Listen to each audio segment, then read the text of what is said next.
There we go. All right, welcome everyone to the Rise and Fall of Frostfall. Today's session features um, the continuation of the old Frostfall quest. To dive in, what has happened in the last session, we were visiting the heroes as they were looking for the old Frostfall, the former city of Frostfall, which had been overrun by the undead. You, as the heroes, ventured into the mines of, or the ruins of Frostfall, rather, and had a very unpleasant experience in Old Frostfall. You ventured into the center of a storm, finding most of the ruins plundered and empty. But there had been one fallen tower specifically that caught your attention. You ventured into the said tower and found that the tower was heavily fortified, defended by undeads that were giving their life to protect whatever lied in the tower. After you defeated them, you moved into an old underground library, which seems to be one of the few intact remains of the former city. You looked through the books and you found that apparently the former leader of Frostfall, a person called Mara, had been buried here together with his renowned bodyguards. It took you only a while to figure out that the graves of them were empty, opened from the inside, and you have your suspicions that Mara and his bodyguards might have joined the ranks of the undead. The party currently resides next to to the old Frostfall, as you were moving swiftly after you realized that during the night, apparently someone has made contact with you. An old lantern that had been placed within the library under the tower was used to create an image of a person that you have seen before. It wasn't vampire, and you realized that person must have been one of the bodyguards of the former town leader Mara. The person introduced himself, so to speak, as Al Masoon, the former mage apprentice of the city lord.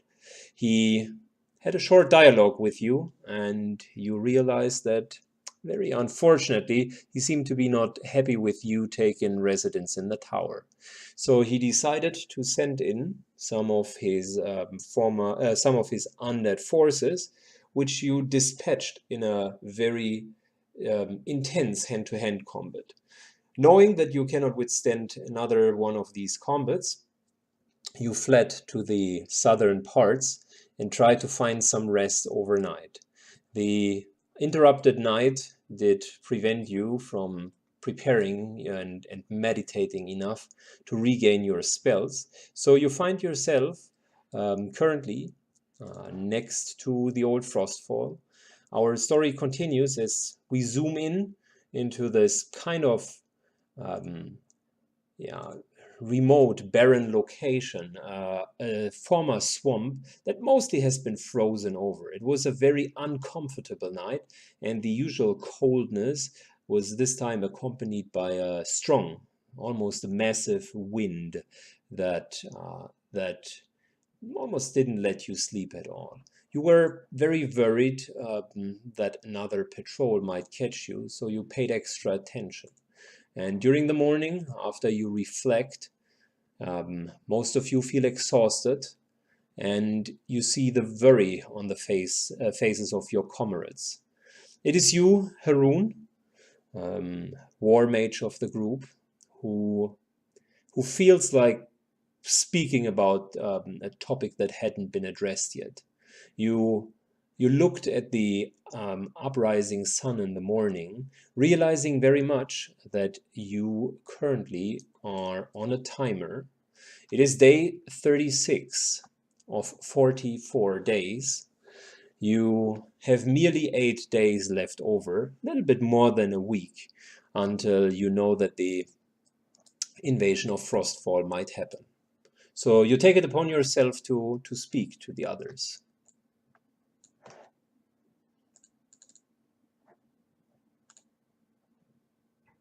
Haroon, go ahead. Yeah. So, like I said, we have 8 days, and not including the increased movement speed that we'll get from the sphere power that we just picked up. The way I see it is,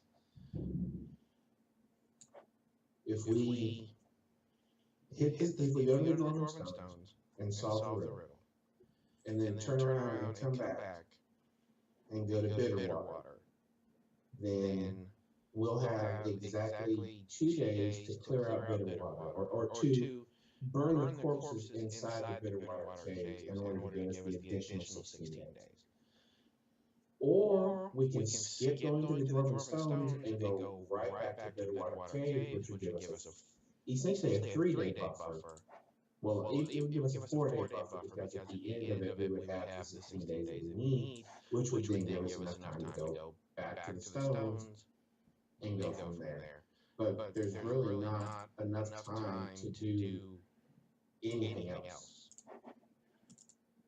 I mean, we have to go finish Bitterwater, period. Without it, we'll run into, well, not we'll run into, we'll be fighting our way from Bitterwater Caves down to Frostfall through an army of undead. So, do you guys want to go to the Dwarven Stones first and figure that out? Or do you want to go back to Bitterwater Caves and try to defeat that? Derek stands up with his cup of herbal tea, thanks to Rudy. Kind of looks around and says, "So far, Varun has not led us down the wrong path. I'm truly on his side, and whatever he thinks is best, I am going to be with him. Bitterwater sounds great. I'd like to get rid of those trolls." Uriel says, now that he's human form, I say we just handle these dwarven stones so that we can help other people sooner. Because we have more people than just our group to consider when we're navigating inside. And if things work this I expect, because I'm not exactly sure how this thing works, but if we get the stones and we can just take them to one of the other summoning circles, we might be able to go around this island without having to go back to the Royal Fortress. But that's what You're going to run out of days. You have to understand, if we go to the Dwarven Stones, if we don't do the Bitterwater Caves within the next 5 days, well, 8 days, that's it. It's done. We're going straight into the battle for Frostfall, period. So yes, getting the stones will allow us to jump around the island. Yay. That doesn't help us if we're jumping around from one clump of undead military to another clump of undead military. What about the Lord? We already ruled that it wasn't a smart thing to do. It's too far away. It's too far away. Okay. So we can't teleport them with the stones. I don't know much about these stones. I can see the logic in what Haroon's saying. I don't want to do it that way, but mathematically counting the days and the travel time, I think it's our best option, even though I don't want to go right back into that cave so quickly. But I think we have to. Uriel says, well, one reason I mentioned the things as I did was because we wanted to let those trolls cool off for a bit. Because they were in hot pursuit for a little while. My deck mount, what do you guys think?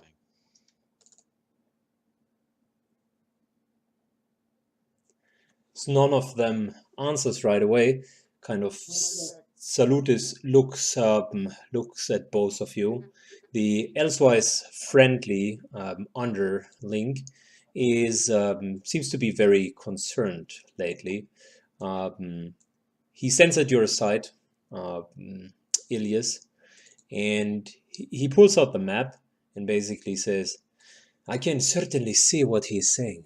Look, we are almost running out of days. If we were to go to the Dwarven Stones, it will probably take us 2 days.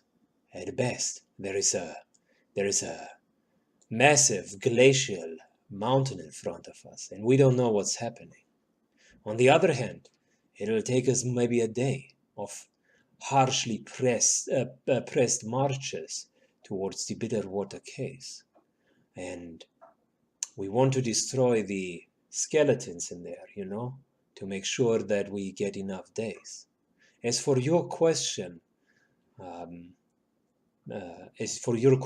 Derek, the sunken galore in the south, from what Ilias was telling me, is days, maybe half a week away, and it requires us to get a ship.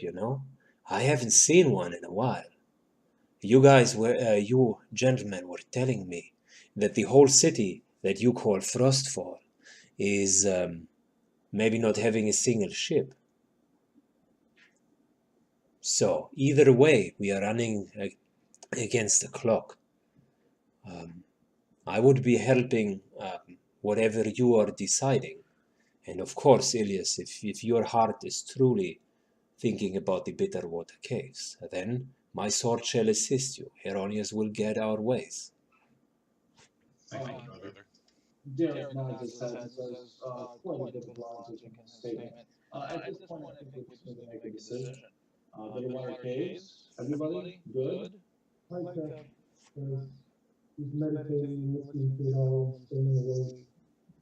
But he says, looking at the map, when we do go to the Dwarven Stones, I don't think we would have to go over that glacier. It's like we could go to the north of the glacier and go around and hug the coastline. With that being said, I do need the date, yes, and then go on the coastline. That way we could avoid the mountain. But with that being said, I see that the wisdom is that we do need days. And even though the trolls may not be pulled off from the alarm, I understand that there are great magics that you have that you now possess to attack these creatures with a different strategy. So with that, I would see the wisdom in going to the Bitterwater Caves and taking care of the trolls. And I still think that something is there that can help us with restoring the planet order, that can help us prevent undead from coming into this plane of existence. I think there's some tie there that we may be missing. So yes, I see the wisdom going to Bitterwater Caves first. I think that is a consensus, and I think we should probably start getting our things packed up and be on our way. What does everybody say? Go ahead. Please speak, Rudy. I just said aye. I believe that we should take on the trolls. I believe that we need to get those days under our belt, and that should be our first priority. And so I too am on board with returning to the Bitterwater Caves, hopefully resting up a bit, and then taking on when we have our spells and everything back. Quick question out of character, real quick. I just want to ask if somebody can answer. How do I set up my spells? So I get to choose 2 level 0 spells and then 3 level 0. How do I do this? Just mark them down on your sheet of paper, and you can tell me whenever you want to cast them. You don't need to do it on the character sheet. Okay, no, what I wanted to know is how do I prepare them? Do I prepare them 2 times, or do I prepare a spell and then I can use it as many times as I want? No, you prepare them. And you can use them only once per preparation, but you can prepare the same spell multiple times if you so desire. Gotcha. That answers a lot. Thank you. No problem. So you're kind of wrapping up and starting your preparation for the day. Rudy, you use your mobile alchemistic emergency laboratory, so to speak. You brew together this morning a couple of potions for the day. Out of your 7 potions, what do you want to choose? Let's go for mostly lightning. Let's go for how many of us are there? 1, 2. Well, Hero, you won't be in any shape to be throwing things, so that makes sense. Derek hands out. He says, "I'm very good at throwing things." So let's do 5 lightning and then 2 acid. All right. So you brew like 5 of the lightning wands. You do that by sticking them into the swamp. Luckily for you, you're still in the middle of a rather hefty storm, and you can see that the energy, the electricity of the surrounding area is slowly but surely being absorbed by these little sticks. And after about half an hour, you have 5 fully loaded and charged sticks. They do have a safe side, and they do have a very much unsafe side. So you advise everyone to use them correctly. And you also brew out of fresh swamp ice. You melt that and brew a couple of very acidic potions that seem to be highly unstable. As you mix them together, you like close them, and you can almost see that the pressure from the inside begins to far exceed the space that it has, and the glass almost shatters. So these are your alchemistic potions for the day. You store them, and did I understand you correct in the sense that you give one to Pytek, one to Ilias, one to Haroon, one to Blake, and keep one by yourself? I think that would be prudent. You guys, how would you use magic device? They don't need use magic device. They function without any kind of activation.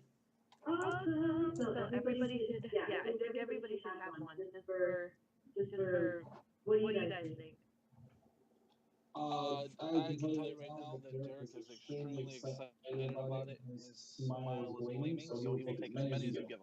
All right. Very Anybody good. else with magic? Tobias, you said the max range on those is 50 feet. So the maximum, the throwing range of the potions, of the alchemistic potions, it has a range increment of 10 feet.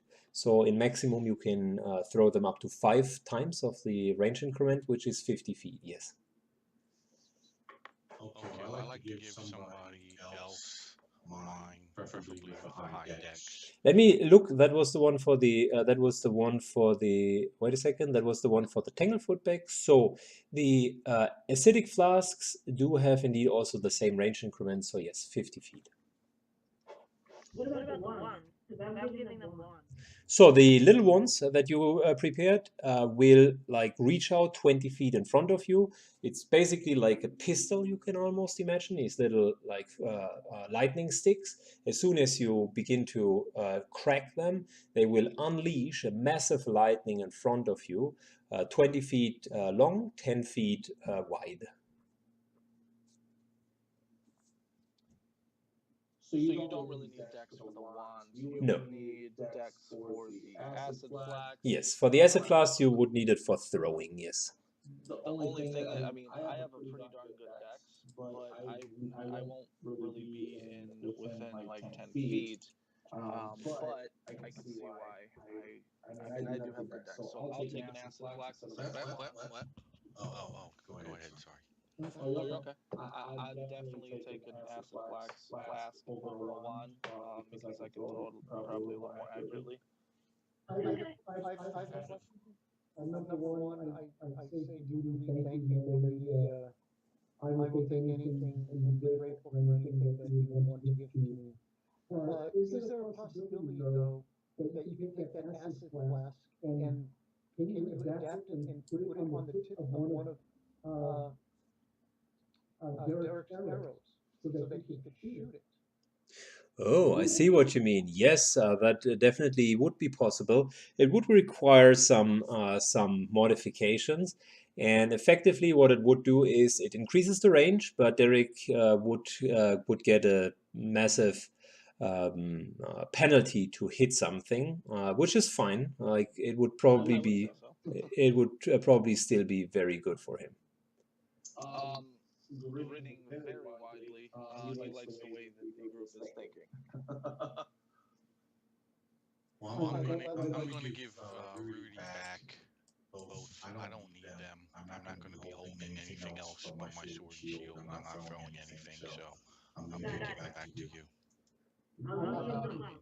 I can get up close to things, as you know, so if you want me to do something to throw, I'll be grateful for anything or nothing. So it's up to you. Whatever I see, I trust your judgment, Rudy. Okay. Rudy, you certainly know, like from an alchemistic perspective, since the lightning wands are not necessarily throwing items, you would know that the bottled lightnings are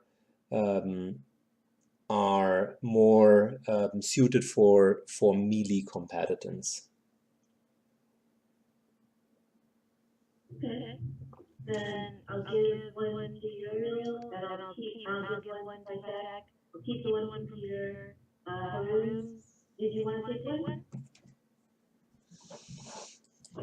If I'm close enough to be throwing something at somebody, we have other issues. Yeah, All you're right, fine. so I'll keep mine too. From You the, could and then I'll keep two. manipulate the the acid. How many do you want to give them, one or both passes? And like back into the tip and zeros. I'll give them both acid. Mm-hmm. That's a good idea. Yeah, and that way, so then you get the what lightning wand, correct? Yeah. Okay, yeah, that sounds, because you could shoot that, get that acid further with the arrows. I think that's a great idea. I agree, and I do give 2 arrows to Rudy. If she wants to modify them, she can, or should I modify them? Or she'd probably be way better at it. I don't know. You modify them because it's just mounting them on the arrow tips, and that wouldn't be a problem. You don't even need to roll for it. Sounds good. I got 2 acid arrows. Good. All right. Since Uriel has something, he was curious. Would it safe to have Kelly keep some of these in the box and spin out of those? What about on her tail, so she could swing it and throw with her tail? Well, it might sense to introduce you guys to Sin, my my spider, but I think it might be more safe in her mouth or his mouth. So animals and vermins, unfortunately, don't have arms to manipulate things, so they are not allowed to, or they simply can't do it. They cannot use any of these items. Unless you let them grow a couple of arms, they will not be able to do that. Okay. So, you guys pack up your belongings. There's a little bit of a chit-chat in the morning. The mood of the party starts to lighten up in the advancement of talents and feats that you acquire. The newly acquired lightning rods that Rudy was producing certainly instilled a lot of confidence in all of you. As you begin to travel towards the west, you again run through the same pale swamps that you've been traveling throughout the last couple of days. Before we start traveling, can I do one more thing? Sure. Did anybody want me to, any questions for Ellistorm? Or any shrine? Shall we get the CR on the Dwarven Stone? Or do we have that already? I don't think there is a CR on that, is there? There isn't one. My vote vote is is the the Underdark. You mean a CR on the Underdark? Yes. Okay, since no one else is saying anything, I would like to ask him a question. What, go ahead. We could do the Underdark, but we could also find the locations of both of the generals as well, right? I don't think we could do that. So you do have a couple of options at your hand. To give a little bit context to it, the party wants to use the Mirror of Elune, an artifact that a mage called Lustran is having in order to scry for one of the outstanding locations. You do have the option to either look for, and I think in your downtime you discussed that a lot, you wanted specifically to look for locations where you can hamper the undead army and where you can acquire additional days. So the locations that would come to mind are, besides the Bitterwater caves where you want to burn a large amount of skeletons, could be either Castle Nevermore which you know is pretty much in the in the eastern part somewhere, and the sunken galore, which may or may not be down at that island. You could use today's scrying attempt to scry the location of it. Furthermore, um, because you had shown so much interest in the Underdark generally, in the Underdark there are two different large quests that you wanted to undertake.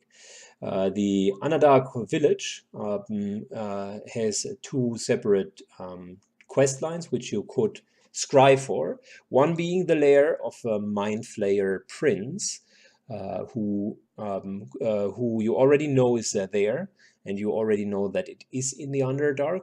However, you don't know the CR of it, so you might want to look that one up. The second option that you could take is the Temple of Fire and Ice, which was a quest with Antaria, the fallen angel, that you whom you wanted to help and maybe convince to get back to the light. You could also get the CR out of this. So these were the ones that you discussed in the downtime. Which of the options would you like to take? Remember, folks, we can do this once a day, so we could also do it outside the Bitterwater cave. So, yeah, let me know what would you guys like.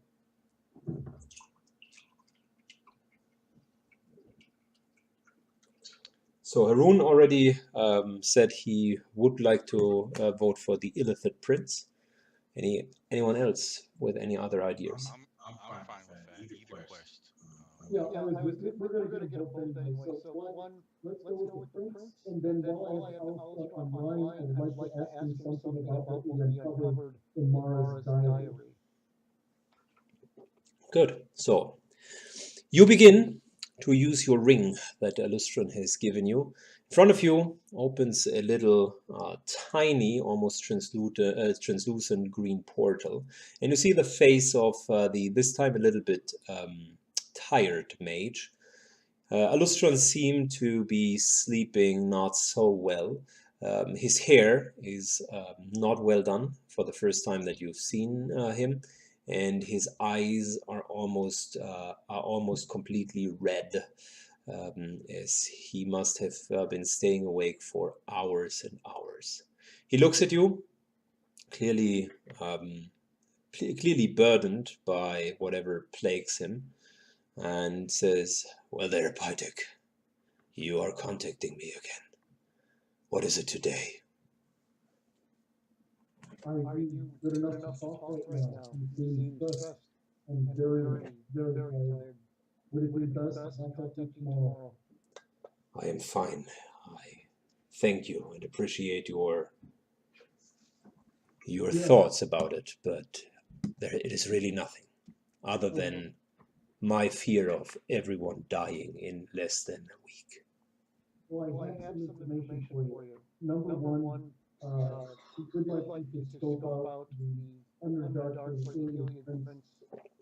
And then after that, I would like to share some information that we got from Mara's diary that we found with the that might be of interest to you.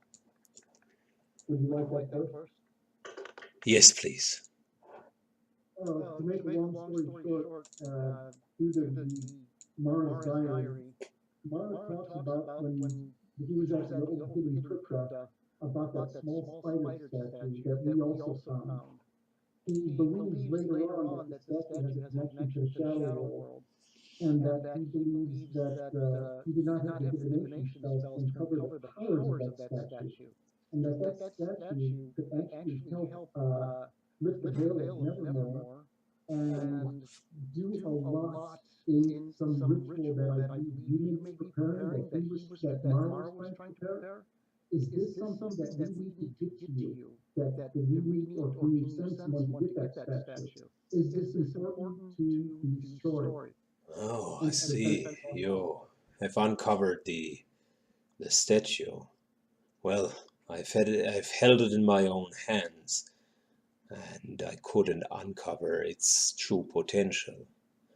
And as he speaks, like you feel the vibration of the statue in your pocket. You know that you have used it once, as you have fought in the Bitterwater caves. It was when you spent your fate point to escape the rampaging ambush of the trolls. So apparently you understand maybe even more than Alustron about the statue. He looks at you, not knowing, of course, that the statue is resonating in your pocket, and then he continues with your other question. So you want to know more about this Illithid, the prince that you called him? Well, let me ask the mirror what it knows about such prince. And you see that the translucent portal again begins to kind of form into this greenish eye, which acts as a sensor for the whole spell. The eye pops into existence, and the picture shifts into the grayish landscape of the Underdark. No light is here, so everything is kind of toned to a more grayish background. You can still see that you can still see like this picture that's kind of translucent in the background. You begin to fly swiftly through certain corridors in the Underdark, um, going always further into the direction where you seem to intuitively know that the former encampment of the orcs have been. The orcs that have lived here for such a long time and are now pushed away from the new invader. Your eye begins to run through the caves, and little less you all of a sudden like hear from left and right sounds. First, they sound like gnawing, almost clacking sounds, and then you sometimes hear the irregular sound of something that is charging up. It sounds almost like a booming electrical sound.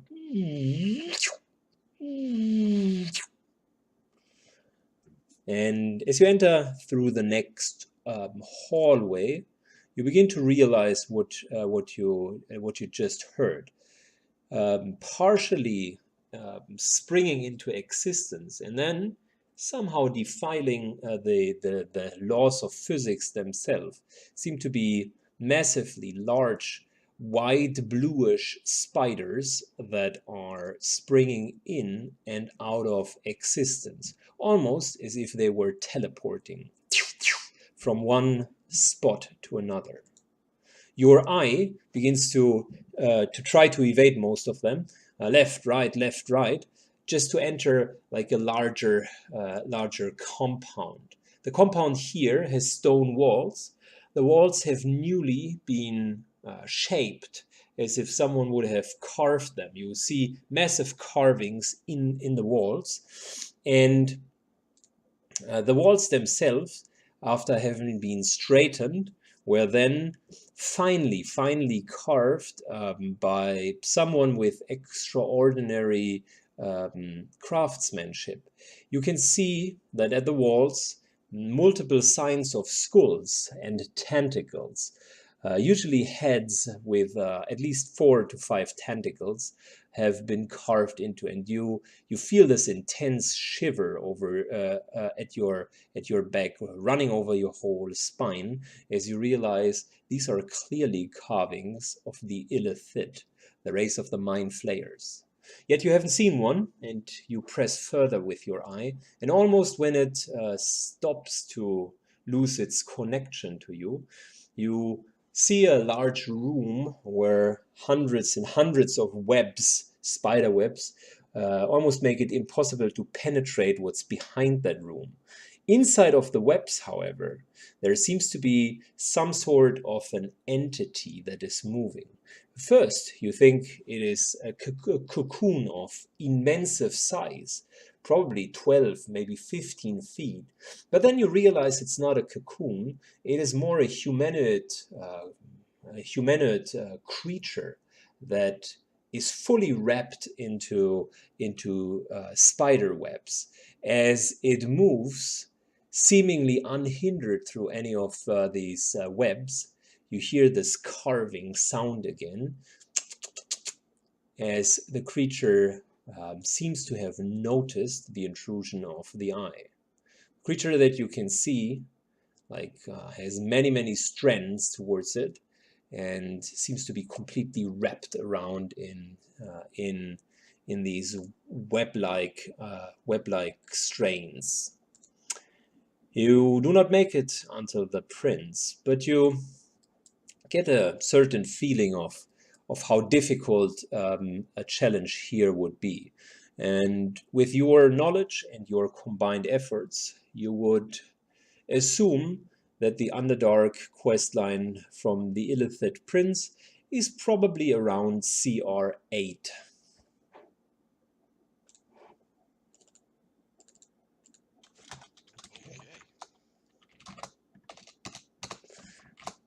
I thank Elistron and wish him well, and ask him to please take care of himself.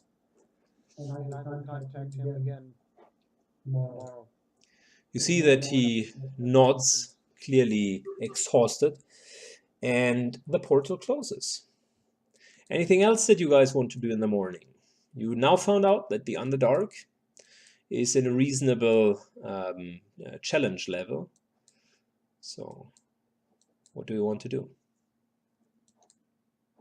I say we start heading towards the back to the Bitterwater Caves, is that correct? I think that is what you guys planned. So, I'm for it. let me continue there. You jointly begin your march towards west.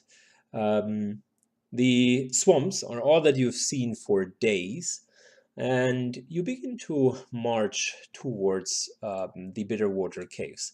It is a quite intense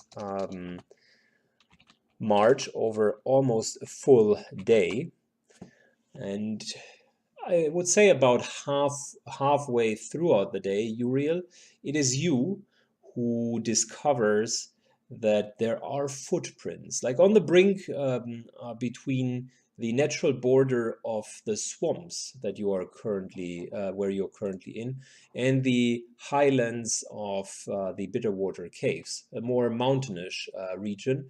You find yourself and looking for tracks. This is generally how the landscape you start going for is looking like, and you can see in these frozen but almost melting conditions, there are clearly a couple of footsteps that you see. Please give me a survival check so I can tell you a little bit more about it. All right, I'm getting on it right now. If anybody wants to assist, please be my guest.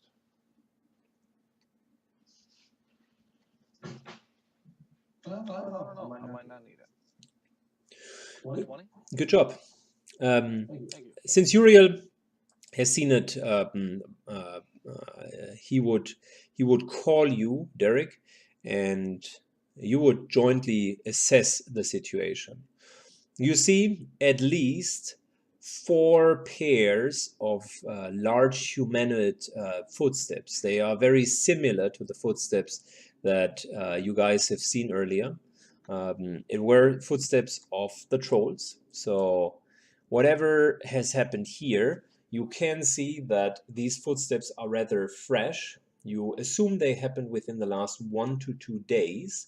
And from what you see, the way they are structured, it almost seems as if the trolls are running in some sort of a formation.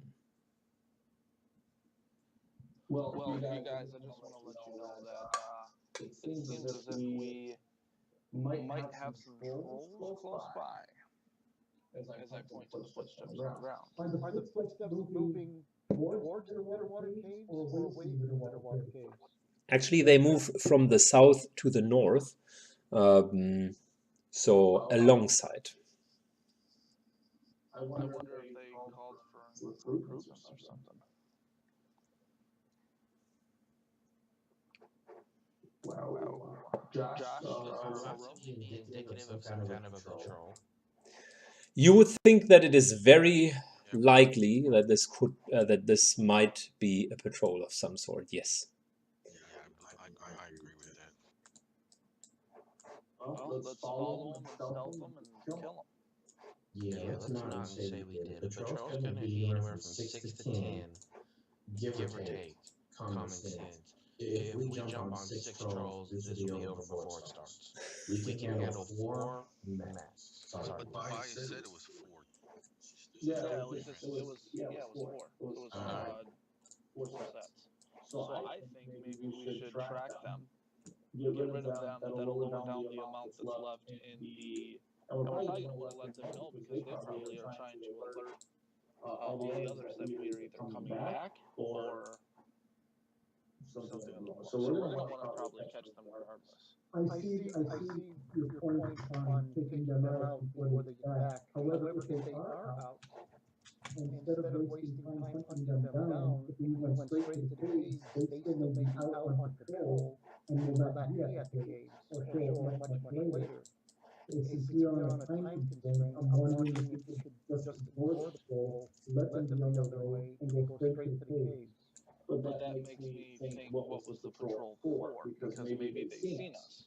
Maybe they got a head start. Maybe they're already heading back. They're going to beat us there regardless. No, because look, the tracks are heading south to north.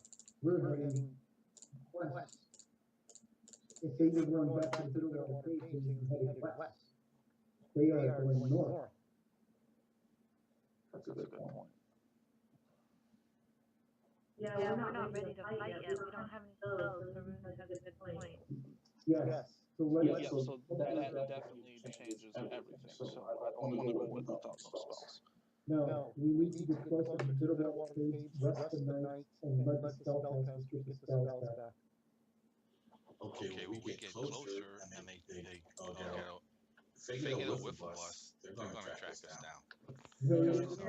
We should rest further away, not closer. Yeah, I agree. Well, if that's the case, and I agree with you, Great Glorious. Since they just passed by here recently, chances are they're not coming back. If it is closer tonight, this might be a good place to actually. Hey, Tobias, Mm-hmm. can Derek find out how recent they were because of how high his roll was, or do I need to roll something else? What exactly would you want to know? I just want to know. You said you already said. Yeah, he said they were within 1 to 2 days. Oh, okay. I'm sorry. Yeah, I said they are relatively fresh, so you would say in between 1 or 2 days, maybe fresher than that. So they are. I mean, if they're going to go back to the Bitterwater caves, regardless, they would have already been there from the spot anyway. So they're not going there, I guess. Tobias, can I ask you a question? Sure, please? go ahead. It doesn't look like Greg Ariel's back.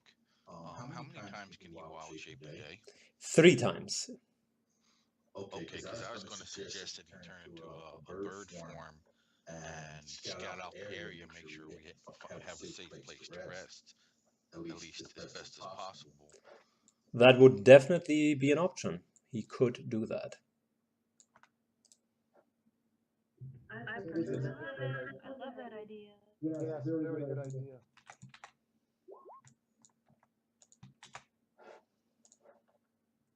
Good. So in the absence of Uriel, Sorry. you would see that the calm mage would agree. And since he hasn't done any of it today, he then begins to focus and concentrate. You see how his neck begins to crack, and it always looks a little bit painful when he does one of his transformations. His neck almost cracks and spins, while his skin sprouts a lot of feathers. And in a brief moment, you see like a massive eagle sitting in front of you. You hear this. You hear an eaglish sound, as he sits next to you.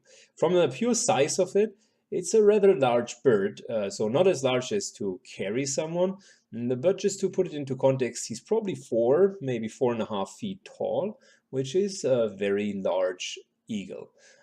His span might be even 6, 7, 8 feet, and he begins to fly over the tundra that you're in, kind of circling around the whole area, back and forth. What do you guys want to do? Like, he's still keeping an eye, but do you want to generally go closer to the Bitterwater caves? You're halfway there almost. What time of day is it? It's now early afternoon. I say that we at least move somewhat closer. Even if there's patrols, we're still quite far away.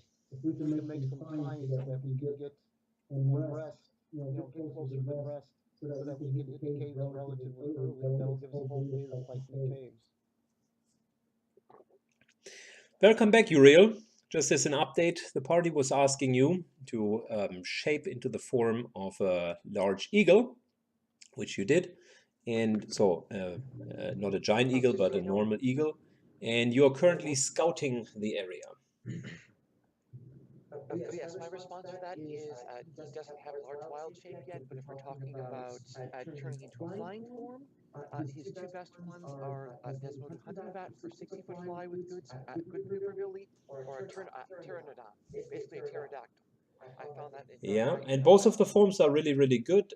Just as a hint, Uriel would think that on this mission, a part of the idea would be to not kind of stand out. Neither the Desmoto hunting bat nor a dinosaur are typical animals here.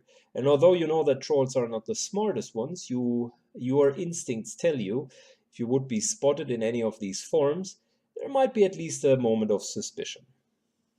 All right, eagle it is. Good. So you begin to scout ahead of the group, and the group collectively begins to move closer to the Bitterwater caves. You see that the Bitterwater. You see the. Hey, Tobias? Yes. Hold on 1 second. It looks like Josh is putting something into the messages. I wanted people to look at that and say what they thought. Sure. Yeah, I think it's better to move away from the patrol, a little bit away from it, and then rest that way. And then we're gonna have to cover our tracks too, I would assume. Well, if that is the case, if he wants to move away, it'll take us another day to get to the caves. Won't that be that we'll get to the caves in the evening then and be fighting in the evening, no rest? Does Uriel spot any type of indication that there are any trolls like in his radius of vision? No. And like Haroon kind of turns to the party and indicates that indeed the trolls are unlikely to be seen during the day. So what he would make as a suggestion, if I understand you correctly, Haroon, is to wait outside of the quote-unquote perimeter of their patrols and begin to force a half-day movement during the next day to get fully to the cave. So that's kind of one option. Another one is to let Uriel scout closer around the cave to see if there are other good resting places. I leave that up to you. I favor Herman's idea. Because we would still get there. If we leave early, we would still get there while there's daylight, in case we had to retreat, which, I hope we don't have to. Oh yeah, I don't think we're gonna have to retreat this time. It's either kill him or die. Keep in mind also, if we get hit tonight and we don't get the 8 hours of sleep required for the spellcasters to get their spells back, then we have to go in with whatever we have left.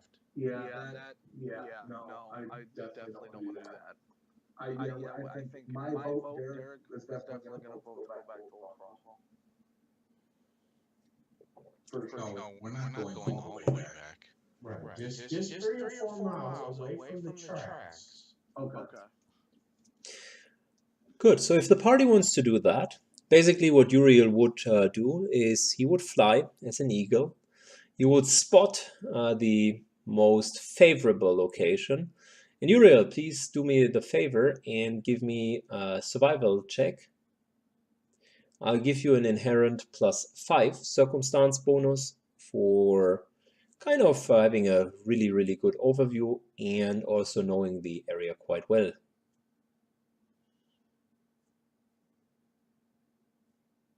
Uriel? Yes, I'm here. I include the +5 that you mentioned. Nice, perfect. Wow, and such a great roll. Good job, man. So Uriel would spot out almost, you would see it's kind of a cave-like structure, not a deep cave. You would see the cave is about maybe 10 by 10 feet. It's kind of an earth hole, really, next to a river. If you wouldn't know that the cave is there, you wouldn't see it through the vegetation because there's some overgrown grass over there. And the cave itself also seems to be empty. And from the smell of it, no animal has been here for some time. So it turns out to be evening, and let's see what the night will bring for you. Before we do that, can we do any preparation with this? Sure. So my question is, since we haven't rested, have I picked up the level of Sand Shaper? Yes. All right, so what I would want to do is I would converse with Derek and Uriel and have them gather brush and stuff that's found in the area, and we'll sand shape up the front of the cave. Yes. And then leave a small section on the bottom corner open for them to come into. And Oh, then nice. that closed as well. Oh, that is just so cool. I love it. How would ventilation work in cave though? Oh, why do you have to say that? This dear Greg, is indeed fantasy. So you're not suffocating by just having only a small hole. And if you must know, interestingly enough, a 10 feet by 10 feet hole would still hold sufficient breathing air for a couple of hours. Can we, by any chance, extend that particular hole a little bit bigger so we can all fit in it? Or would that be sufficient? You could definitely dig a little bit. So yes, by that you would all fit into it. Well, I'm down. What do I need to roll to get some of the extra supplies the room needs? Well, in terms of supplies, you are really fine because you do have a chest that you're carrying around with you. That chest is kind of an everlasting sack of rations, which the group obtained for helping Mirza. So you don't need any rations unless you want to go for a hunt. Oh, no. What I meant was the room said you wanted us to gather more brush and things of that nature. Oh, okay. Please go with another survival check, and we'll add whatever result you do have to the difficulty of you being found. Okay. Euro, do you want to go ahead and assist me in that so I can get any type of bonuses? Or Sure. How do we roll this then? You just roll the higher one. We'll take the higher result, and the other one is an 8 another for the higher result. I have an 11. Which is probably going to be the 8 another. I would say so. And Uriel nets it this time, so... Of course. I am just standing around aloof as Uriel's like, what are you doing? Come on. Good. So what you are doing is you select even more underbrush, and Uriel, since you know how terrain and landscape is normally looking like, you very much kind of very naturally put all of the flora next to the cave entrance. Now you are concealed, and someone who wouldn't have an extremely keen eye certainly could not find you here. You are aware that unless someone gets really close and maybe uses a scent ability, wouldn't even notice that there are a couple of creatures hiding themselves in the underbrush. Okay, so night falls, and you begin to have 3 shifts. And much to your surprise, nothing happens during this night. Matter of fact, it is an uneventful night, not even a patrol. You seem to have taken a really good spot, and it is day 37. Everyone is happy because in the morning it is time to regain some spells. You find yourself in the middle between Old Frostfall and the Bitterwater caves. Real quickly in the morning, is it possible to just do a quick, if the group wants, I can contact Telestern just to give us a CL rating of the other side, the other part of the Underdark? Oh, certainly. So as you contact Alustron, this today he looks more than ever comforted, almost like really well rested. So he might have taken a nap or two. You ask him for the Underdark, and you ask him for the Temple of Fire and Ice. You see, again, this little greenish eye popping up, and this time you see how the greenish eye begins to fly towards another structure, a structure which looks more like ruins, or even maybe a temple or an underground facility. You see that everything here is carved out of massive stone. The carvings resemble some similarities to what you've seen in the dwarven ruins of Clan Hammerfall, where most of the buildings were made out of fine handman's craft, and you could see that there are really large pylons, kind of left and right to the entrance, and you have this huge hallway. Now, as the eye flows deeper, you come into this massive, large underground cave. All of a sudden, the floor opens, and you can no longer see how deep the floor, how deep the cavern might be. The eye floats on a massive wooden and metal constructed bridge that spans over that area. You can see multiple stone discs that are placed in this room in different heights. They almost act as like floating discs to a certain degree. Each one very much connected with another bridge. You count 2 or 3 that you see, and you see like this central large stone disc. As you come closer, you see it seems to be placed on a massive stalactite of some sort, and you again cannot see the ground floor here. Might be a from simply from the wind that you can hear, it almost feels like this is very, very high up there. As you look towards the ceiling, you also cannot see a ceiling. So all of this is, interestingly enough, a barren, empty space almost.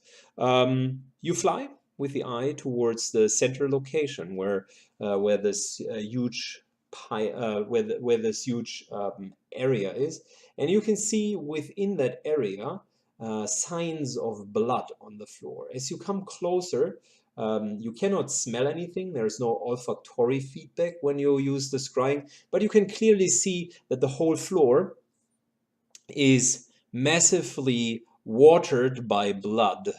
What you see here is a massacre. You see demonic creatures, you see spiders of various forms, and you see a creature that is half man and half spider, one that you haven't seen before. All of them being slaughtered. You see humanoids laying on the ground, covered in robes, some of them in red, some of them in bluish cloth.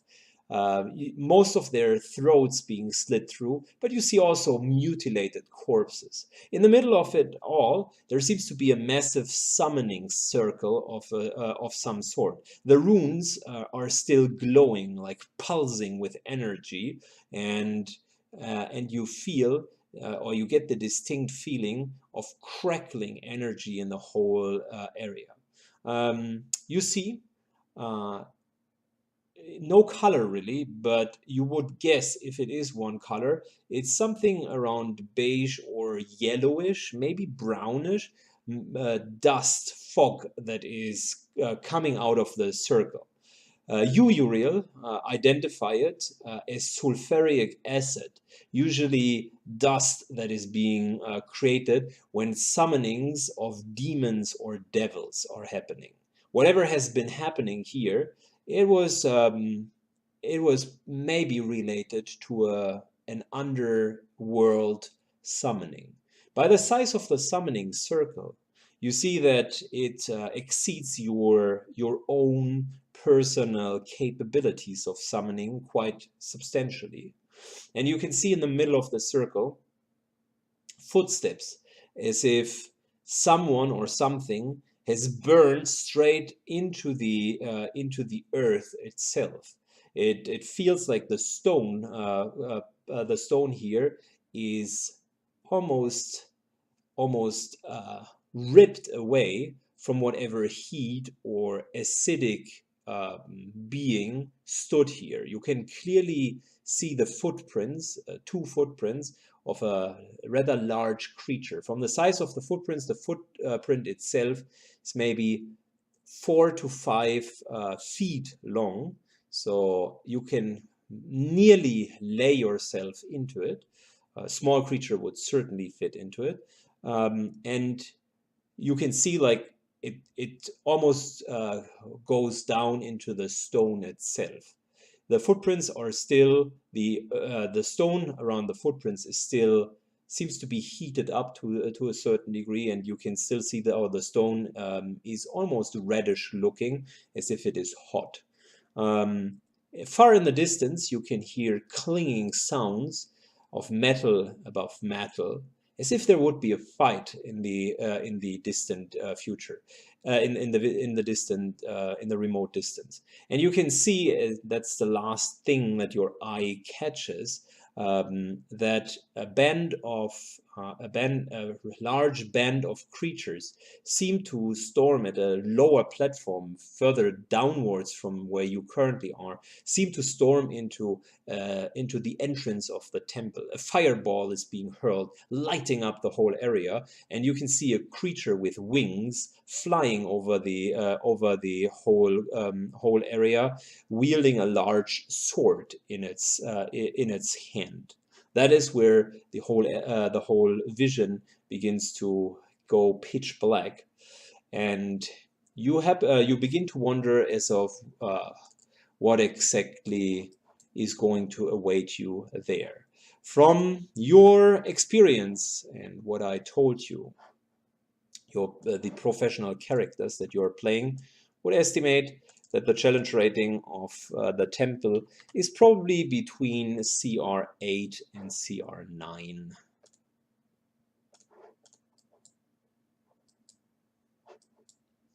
Okay.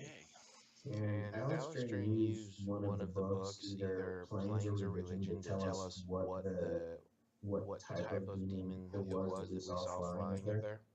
You think there was no demon flying. Matter of fact, the creature that you've seen flying there had almost bird-like wings. Demons usually have bat-like wings, Right. and celestial creatures sometimes have bird-like wings. Okay. Good.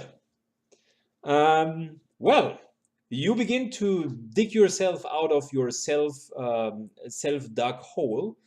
It's a morning where you can not hear a single bird singing, but you imagine that there would be hundreds of birds singing because you have just gained a full night's rest, and you are confident that today is going to be a great day.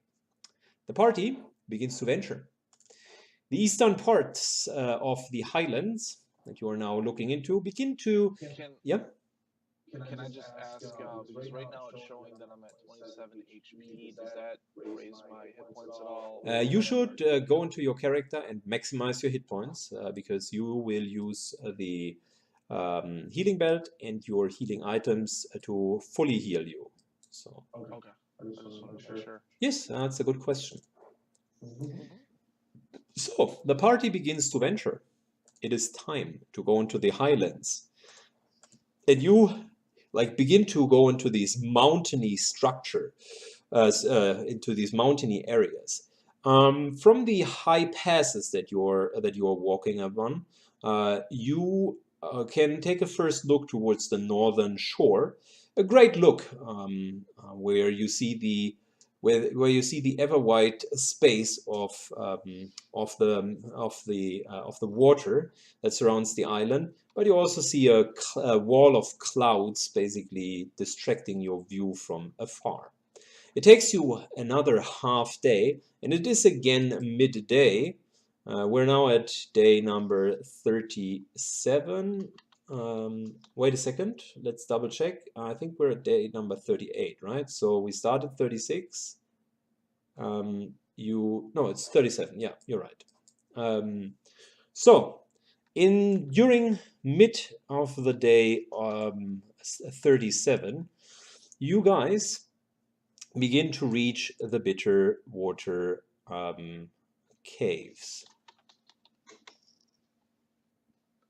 So before we get, like, so close to the cave, I think that somebody or somehow we need to do a type of scout and figure out exactly how we're going to approach this. Are we going to run in screaming, or how? Are we going to go with that plan that Arun made with the sand wall? I like Karun's plan. I do too. Definitely, we already tried that. Let's go in, lit up like a Christmas tree, and we almost got our asses handed to us. So, Ooh, that's a book for Derek's point. We did not properly scout either. Uriel agrees. very true. I I like scouting a little bit, but especially if there's a bunch at the gate or at the cave entrance waiting. I agree. Are you still in hawk or eagle form, Uriel? He can be. But in terms of scouting, he doesn't have dark vision yet in any form. Is it dark right now outside? The cave is dark on the inside. Oh no, I was talking about the outside, so we can just make sure that that we're okay, because they might have gotten a little smarter and put a sentry before we got to the caves. I'm okay with that. If people think that that's a logical thing to do. have any of you sneakies taken Darkstalker yet? Yes. I haven't. I don't really know what that is. I'll be All honest. right, high tech. So here's what I would recommend. High tech, since you have Darkstalker, that means you're not going to be caught by scent. You also have, well, no, it's only for your turn, so that won't really help too much. I do have my dance of the spiders, like to get on the ceilings. I can go ahead and what we talked about in your strategy. I think I like your strategy. Let me go in on the walls and ceilings, see what's in there, and then report back to you. And then we can pick one of the caves and decide which cave to go down to. And then if you want to do your crocodile idea also, we could all do that. So I'm willing to scout ahead, uh, within a proper distance for the group.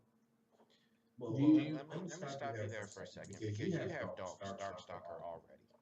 All right, and now for the sake of scouting out, I still don't think it's a good idea for you to go running through all the tunnels.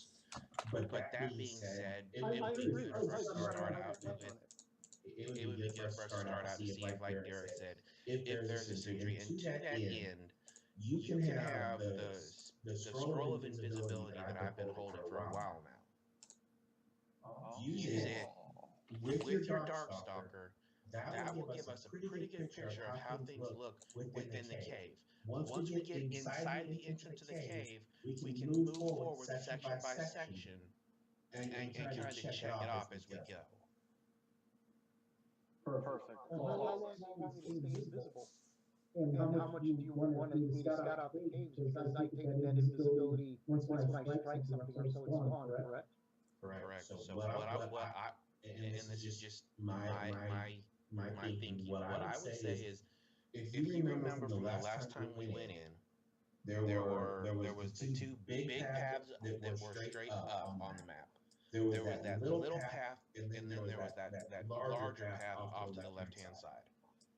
Correct. I would say we just start working clockwise. So when you go in, go immediately to the left and go maybe 50 yards down that first tunnel and see what you see, I agree. and then come back out. Right. Tell you then check out the other cave. Yes, that's perfect, because then that means that it won't be blacked out when we go in, Yeah. right? I fully agree with him. I don't want to slow this process down, but if he's invisible and Darkstalker, unless the invisibility doesn't last very long, why can't he scout as many caverns as possible since he is invisible? Well, the visibility only lasts what, for a minute? No, it's how long does a scroll last? So you do have a scroll of invisibility, right? Yes. Which means it is a caster level 3, and that means it would last for 3 minutes. I mean, it doesn't take long enough to do the whole tunnel system. No way. No. Well, High-Tech If he does 2 minutes worth and then takes the last minute to get out, all I'm saying is the more we know about what's in there, the better for us. Oh, without a doubt. Go, Joe! Or should we save that invisibility scroll just in case there's an emergency and we need to get somebody out or something? I don't know. You know what? That'd be better. I thought the invisibility lasts until I break it. I didn't realize that it was a duration. I thought I stayed invisible. It is 3 minutes or until you attack. And again, to be precise, I mean, just to revisit it really quick, the way that stealth works in D&D 3.5, Pytek will need to have something to hide behind. Okay, so even if he's at the ceiling, unless he's visually invisible, what you were just describing, things could still see him if he has nothing to hide behind. The kind of area that he can pass through vision range whilst being undetected is rather limited. So you cannot just walk into something and expect that you are not going to be seen. You need cover at least, so some sort of concealment. Okay. If you have invisibility, you have full concealment anyways from visual effects, unless they do have scene visibility. So the whole scouting idea requires him to be invisible. Right, which is why I only indicated 50 yards down one tunnel and then come back. Okay. I mean, it's worth knowing, what's that far up. He It's can- definitely worth it. Look at it this way, if he can get us to 50 yards, that's our toehold. That's our forward operating base. And from there, we can do everything else we need to do. Okay. All right. Let's move forward. Wait. What about Uriel and Rudy? They haven't said anything. I haven't had any objections. Same here. Wonderful. Perfect. So then my understanding is that I can go in the cave because the caves are run around, and I can use the scroll to go down one of the veins of the cave. Because that first cave was nice and quick. Quick input really quick. You can use the scroll yourself, right? Pythak? I do have used magic device. Okay, so check this out. If everything is clear, why don't you just go through it as far as you can until maybe you come up to something and then use it? Because Pytek, you would know that casting. Very bad idea. you would know that casting the spell has a verbal component. So in order to do it from the scroll, you would need to loudly incarnate, so loud that you would easily be heard in an earshot, which is usually 120 to 150 feet. So Varun could cast this on me, though, couldn't he? And with no check, correct? Well, Haroon could cast it on you, you could cast it on yourself. Matter of fact, Either even way. Rudy doesn't even need to make a UMD check because she has invisibility on her spell list. So all of you can cast it. What I'm telling you is you will as a spellcaster, you will probably need to do it in advance. Which would burn up probably about 30 seconds of 30 seconds to a minute. Well, your movement rate is 40 feet, so like it would take away 2 rounds of your movement if you do it outside of the cave, maybe 3. You know what? Maybe we should hold on to it because if it only is going to last 3 rounds, It doesn't last 3 rounds. It lasts 3 minutes, Pytek, which is 30 rounds. Yeah, you're good. Okay, yeah. All right, yeah, I'm willing to do that. Sure. Good. So let me describe what happens then. First and foremost, you begin to approach the Bitterwater caves. The entrance of the cave, like from the outside, is likewise unremarkable. But when you come to the inside, you again are puzzled by the energy that seems to be pulsing in this area. You notice the whole violet the whole violet environment and the purple strains that are running through the whole earth here. Uriel, you would tell the group that it seems to be that the planar discomfort at that location is even stronger than before. Whatever causes it seems to have intensified. You begin to move deeper inside of the labyrinth. Soon you're leaving the light of the sun behind you. And it is here where you feel kind of behind one of the corners and also covered by the protection of these corners that casting the spell would make sense. You use the scroll, and without any larger problem, you're casting it, and you find yourself, dear crew, in front of the infamous Bitterwater caves. Your job here, as you know, is to, in minimum, burn the massive amount of corpses that are being stored here to prevent them from being resurrected in the next days. And additionally, if you manage to take out whatever king or ruler reigns above the trolls, you would maybe even close that planar disorder that Uriel is so intensively looking to do. Pytek, you find yourself, and everyone can follow him, with 27 rounds of invisibility as you approach the cave. Please tell me what exactly you would like to do. You see that Pytek kind of changes his stance and begins to climb the walls as if he would be a spider-like creature. The frog begins to hold tight to the ceiling, and currently you are about 40 feet above the ground as you, like a professional climber, or just like hanging on the ceiling very casually with one arm. So, where do you want to go? I am moving into the center this way. I don't know how far I can get. If you want, where you want to, how far I'll move in, you'll let me for the first round.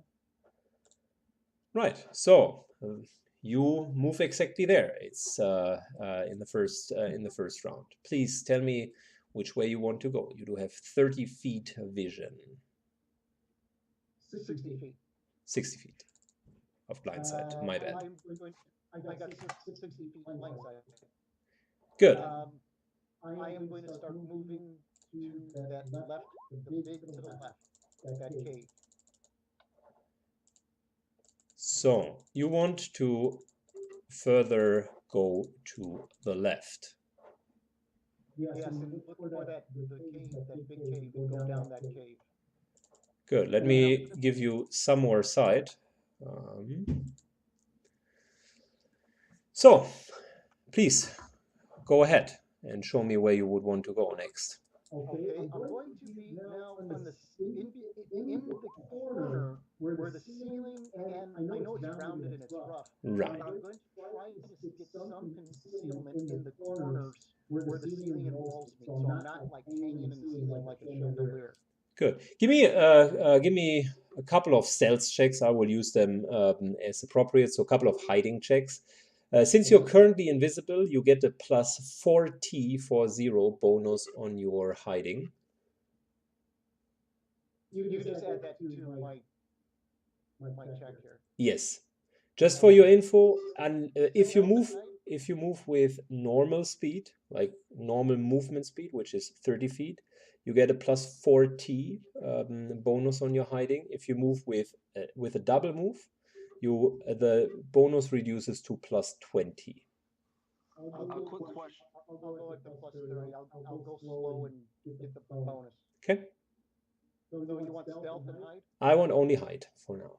Are there cobwebs in the ceiling like it shows? There's nothing in the ceiling. It's just. Okay, so we add what, 40 to that? So that gives me a 72? That is a 72, which the enemies cannot beat.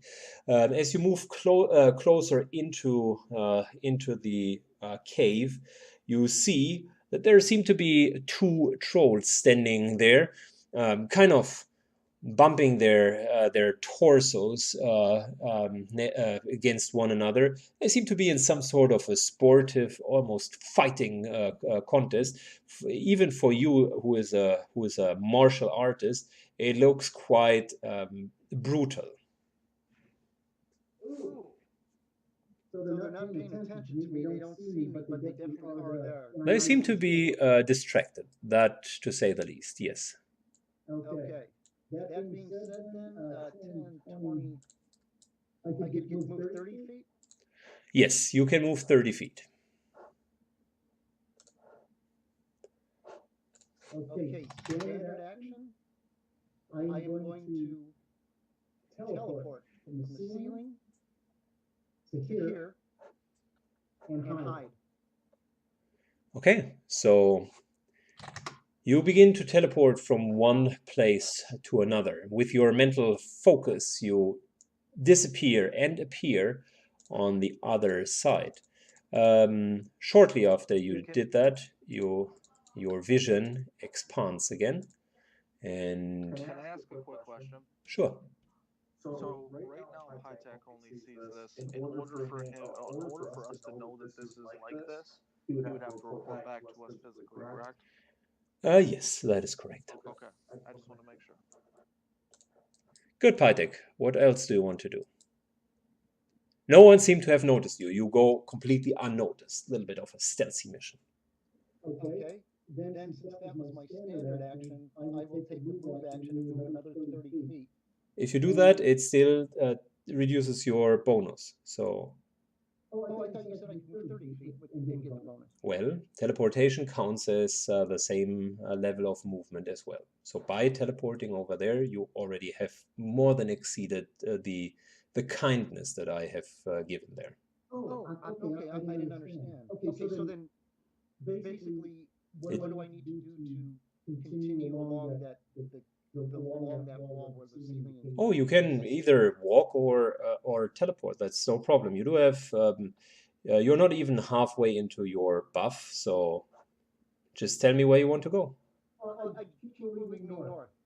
Good. So this here would be 30 feet, which is the next round. And as you move there, you realize that very much at the end of your vision range, there are a couple of creatures that you can see, both towards the right-hand side and also towards your left-hand side. There are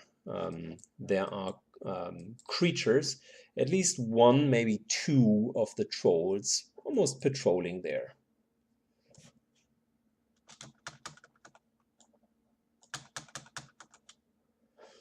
They're looking around. Okay, they're patrolling. Yeah.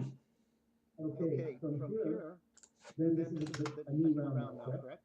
New round, yeah. Okay. I am going to, once when they're out of my vision, I'm going to wait, and if it's within a minute, within a round, if they're leaving, can I make it up to here? Sure. Well, actually, like up to here and peek around that corner. You begin to climb at the ceiling. You're like very silently move up there.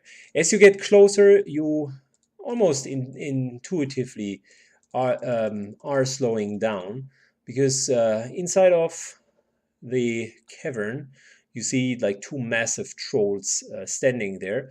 They seem to feast upon some bloody piece of meat.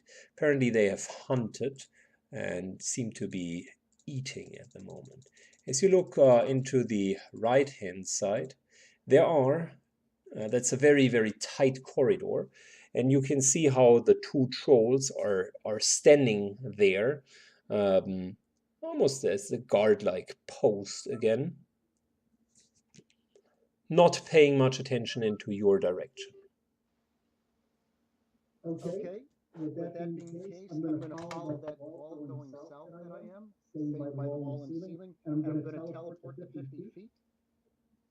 Okay. Hide. Where do you want to teleport? How far can I get out in this direction? That would be indeed 50 feet, yeah. Good. Oh, perfect. All right. Next round, what do you want to do? No one notices you. You are a shadow at best. I come up to here. Mm-hmm. And then I'm taking a look. Are they still distracted? They seem to be still distracted, yes. Okay. Before I move, I'm going to go into my cloak of shadows. Cloak of distraction. You are already invisible. There is no such thing as like being invisible twice. Okay, so I can just cross over here then. Yes, you could do that. Then That is, however, a double. cancel out the invisibility. That is, however, a double movement there. Okay, then while I'm over here, then I am going to exit, get down off the wall, and go get to the group and report. And I didn't want to go any further unless they want me to. Good. So that movement back to the group takes you another 3 rounds. You have 18 rounds of invisibility left. You do not even realize that Pythek is closing by.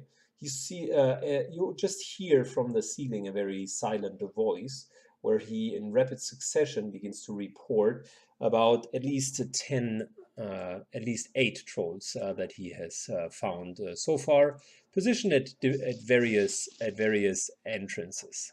So. In a whisper, I respond to him and I tell him, if everybody agrees, I don't think we should come back unless you're running low on time. I wanted to come and ask Rune, while I'm invisible and have Darkstalker, would you like me to go further down the left-hand side and try to get past those trolls?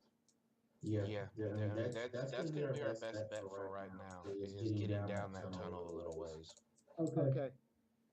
We're gonna see how far all the tunnels go down. We don't want to fight two just to find out there's 5 more behind it. Right.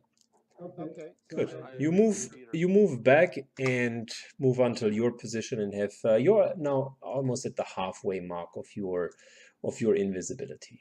You stand there, and you still see. And nothing has changed. It's not even half a minute since you moved away from here. You still see that the two are grunting at each other. You hear something in a strange voice. Okay, and I'll continue up the side, however far I can get, and then once I don't want to crawl over them because I don't want to make any dust or noise or anything. Even though I'm invisible and have Darkstalker, and then I'm going to teleport past them. Good. As you stay where you are and stay where you are for a second, I will just give you a little bit vision and then you can decide what you want to do.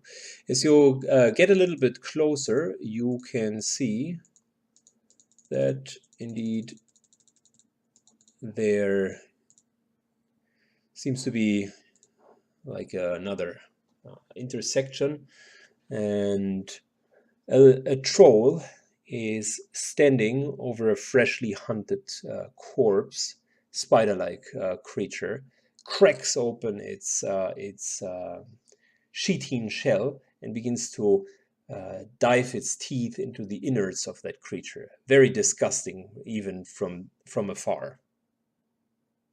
Okay, if that being the case, I'm going to teleport to here so that I can see both directions.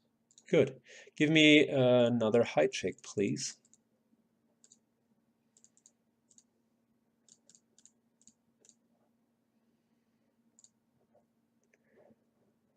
As you reach the middle, you can see that there's a swift dead end with another troll in there. And your current hiding, which is 68, matter of fact 48, cannot be beaten by them. So you stand there, almost motionless, and the distracted creature doesn't even notice you. Okay. Then I'm going to 20, 30, 40. I'm going to see what is this thing right over here. That seems to be kind of an old door. This is a mine shaft, and this seems to be a construction to stabilize it. You teleport. So I can just pass it. Yes, you teleport further and look into an opening, maybe a chamber of some sort. As you continue to move. 13 rounds left. What do you want to do? I'm going to continue down the chamber, teleport another 50 feet. Good. Yeah, I want to see what's in there. Yeah. Right. So you begin to look into it, and you feel a sign of relief, as you might have just found what you were looking for. See a massive chamber. Within the chamber, hundreds and hundreds of corpses, larger corpses this time. And in the centerpiece, there's one massive dragon skeleton. Yeah, I'm so glad they didn't get to animate that. Okay. I want to see if this goes on and if the big guy is here. So, You have 12 rounds left.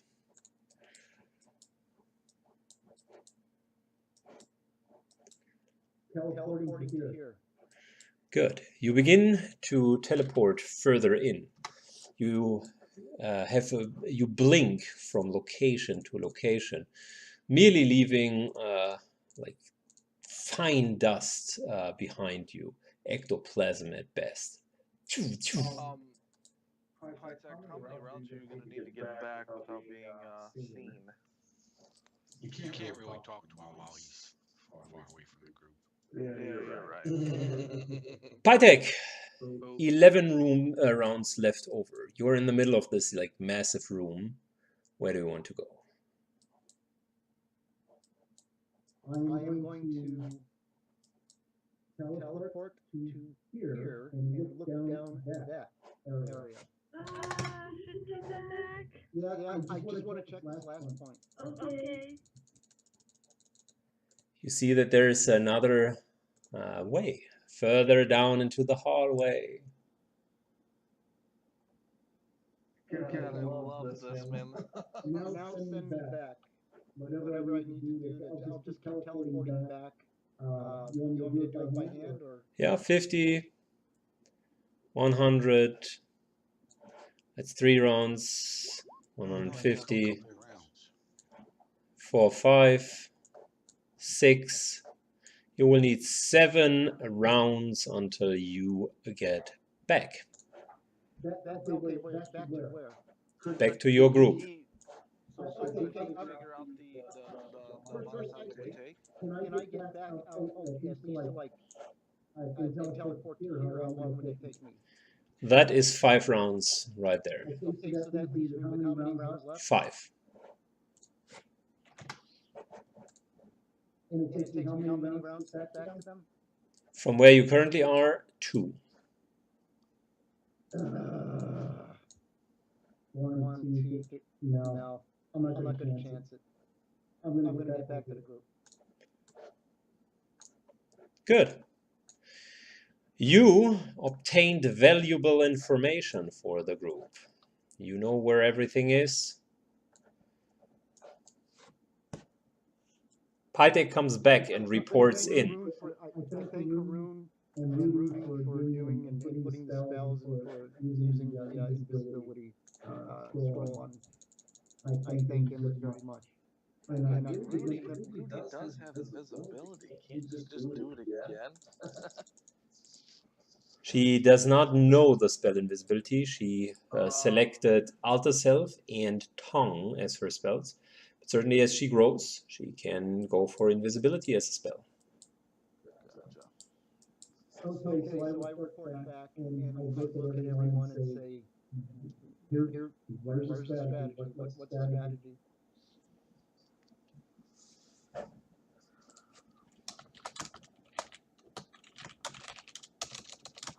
Derek said Haroon. Yeah, Yeah, no no pressure. pressure. What? Derek kind of shrugged and says, "We talked about this, right?" So we So we don't know don't the know whole the whole right side and the northern part of cave. No, you don't know the northern part of the cave. From No, we don't have enough invisibility.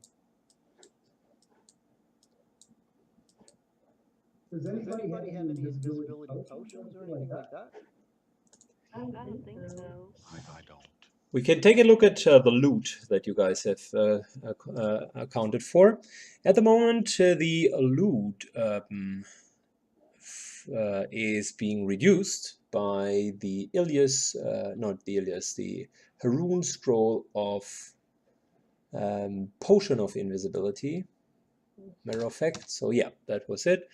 I think you only have a bull strength potion, scroll of entangle, lesser vigor jump, shield, mage armor. Nope, nope. It doesn't seem to be.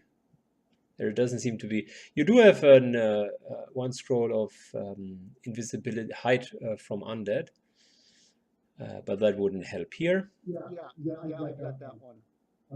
That's not going to work here.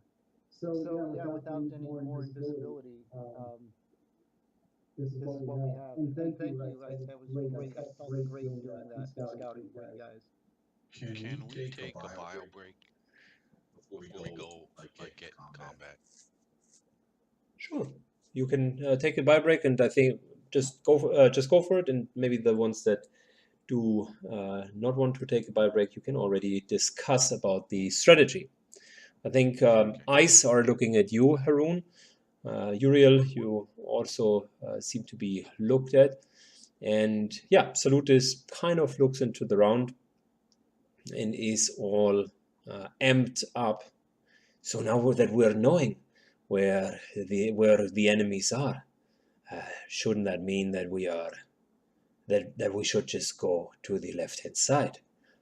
We might want to do it a little bit more silent, like you said. Definitely going to go to the left-hand side. I know Haroon's going to build up a wall, so I'm thinking that we need to get rid of those first two enemies as quietly as possible. I wonder if Haroon can build two walls if they want to then, but I doubt it. He may be able to. There's no telling what he can do. Yeah, I asked him about that. We were writing about that. That is a possibility. We wanted to run it past the GM. Go ahead, what's the question? Oh, Oh, can can a Haroon rune build up more than one wall? Like one on each side to sandwich us and make it to where we're basically fighting both of those trolls. We are talking about Stuff. shape send now? Yeah. Yeah. Yes. So generally, shape send just requires mental focus. What it does is it's shaping a wall or any form of matter, and once it's shaped, it is static. It wouldn't move with you, but you can always deconstruct it and construct it again. Like reconstruction can happen in the normal distance, which is close range for you.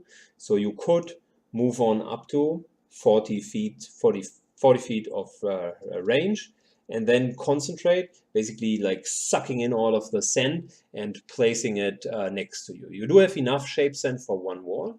Would that create noise?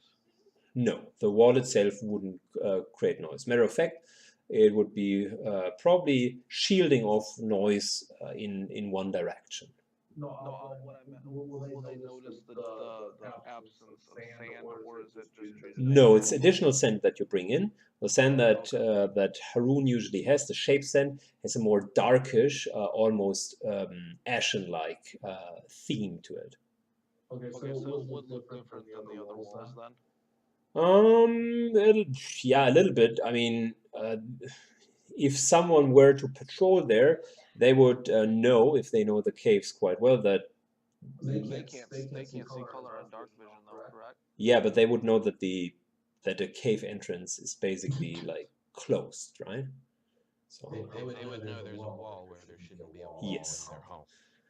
Okay. So he can only make one wall, or can he sandwich us in and make two walls, as we talked to He him? has enough sand for one wall because it would be a 10 by 10 by at least 1 to 2 inches. And that would take him out of combat as well. Well, for the time when he's shaping it afterwards, not. He just needs to do all of his wisdom saves, and it always is a standard action. So you could like move as a team, leave the wall behind you, and continue, do the battle, and then kind of collect the sand again and place another wall there. Like that's definitely possible. Okay, I think maybe we should get those trolls to come a little closer to us or something somehow, because they're gonna be able to turn around and just tell the trolls behind them. Right. Then Haroon already had a strategy that he wrote out that him and Greg talked about, and I'd like to hear from both of them. That's I think they had a great idea now that we know it's only one wall. agreed. Greg, Greg, you are you there? there? He went on bio break. Was that me or him? No, Uriel went. Greg went. Oh, Oh, okay. okay. Tobias, Tobias, you'll be you'll able be to able to answer answer this this question question Sure. for me. Can summoned monsters act autonomously, or do they have to have direct interaction, direct supervision, leadership? They can act autonomously, and they will act to their best of their abilities.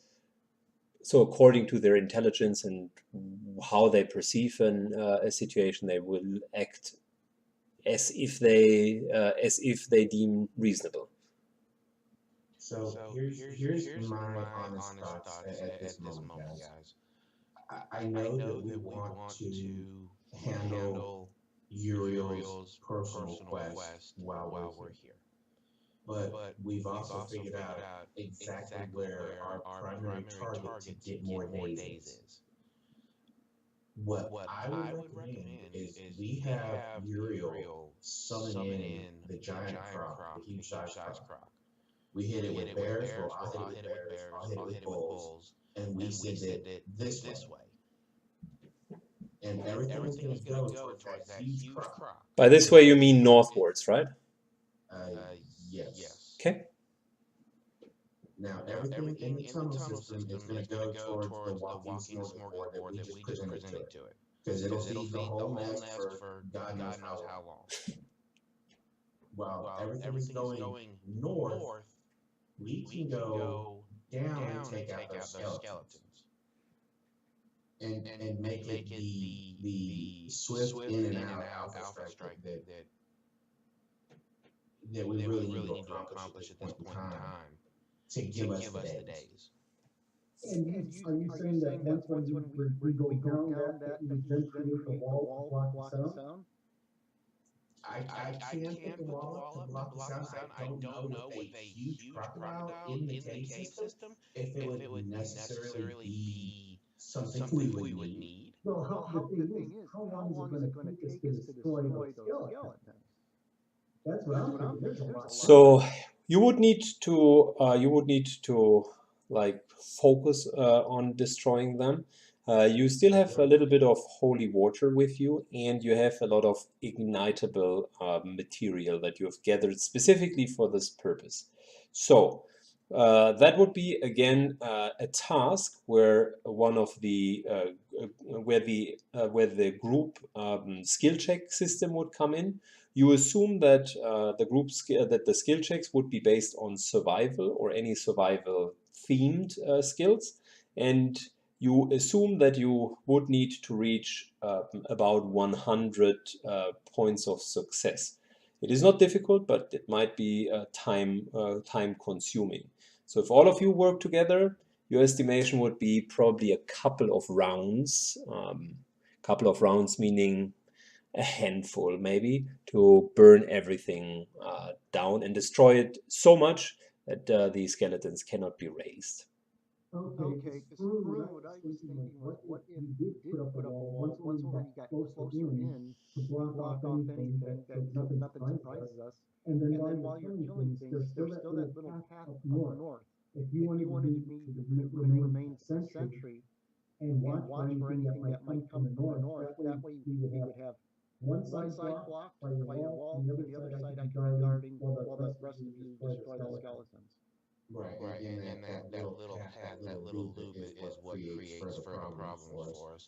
Right. When I came up with the plan, I was assuming that we were going into a dead-end cavern, so if we deadened the sound coming out from the mouth of the cave, then that would assist. But with the situation, with the way this is set up, we would have to go down into that lower section and seal that off where the pylon was in the cave, and do what we need from there, because any sound that we do in that entire vein is going to loop around on that little path. So we're not really blocking any sound. Does that make sense? Mm-hmm. Yeah, no, it is. It does. That's why I said I would go and watch if something came. Unless anyone has any other ideas that they could block sound since it's a much smaller area. Right. What I would recommend is Tobias, it would still have to be a 10 by 10 wall if we're covering where that pylon is. Let me take a look. Yeah, that's right, because it's smaller in there. So if we hit the two small choke points, you might be able to do both. So could you remind me what exactly you mean with pylon? You mean the intersection where there was the former door? Yeah. Oh, I see. Yeah, that would be maybe 5 by 10 because it's smaller. Yeah. So I could in theory do like perhaps a double wall. It wouldn't really matter about the thickness, but so that would allow us to. Well, no, we don't even. We still need to make one wall though, right? Yeah, well, you minimum one. If you find another like very closed up spot, you can make a second wall. That would be fine.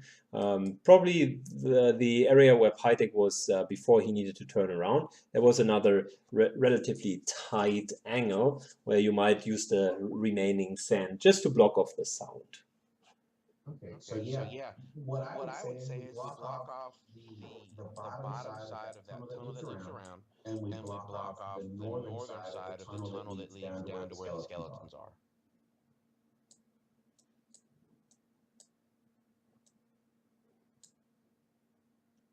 Fine with me.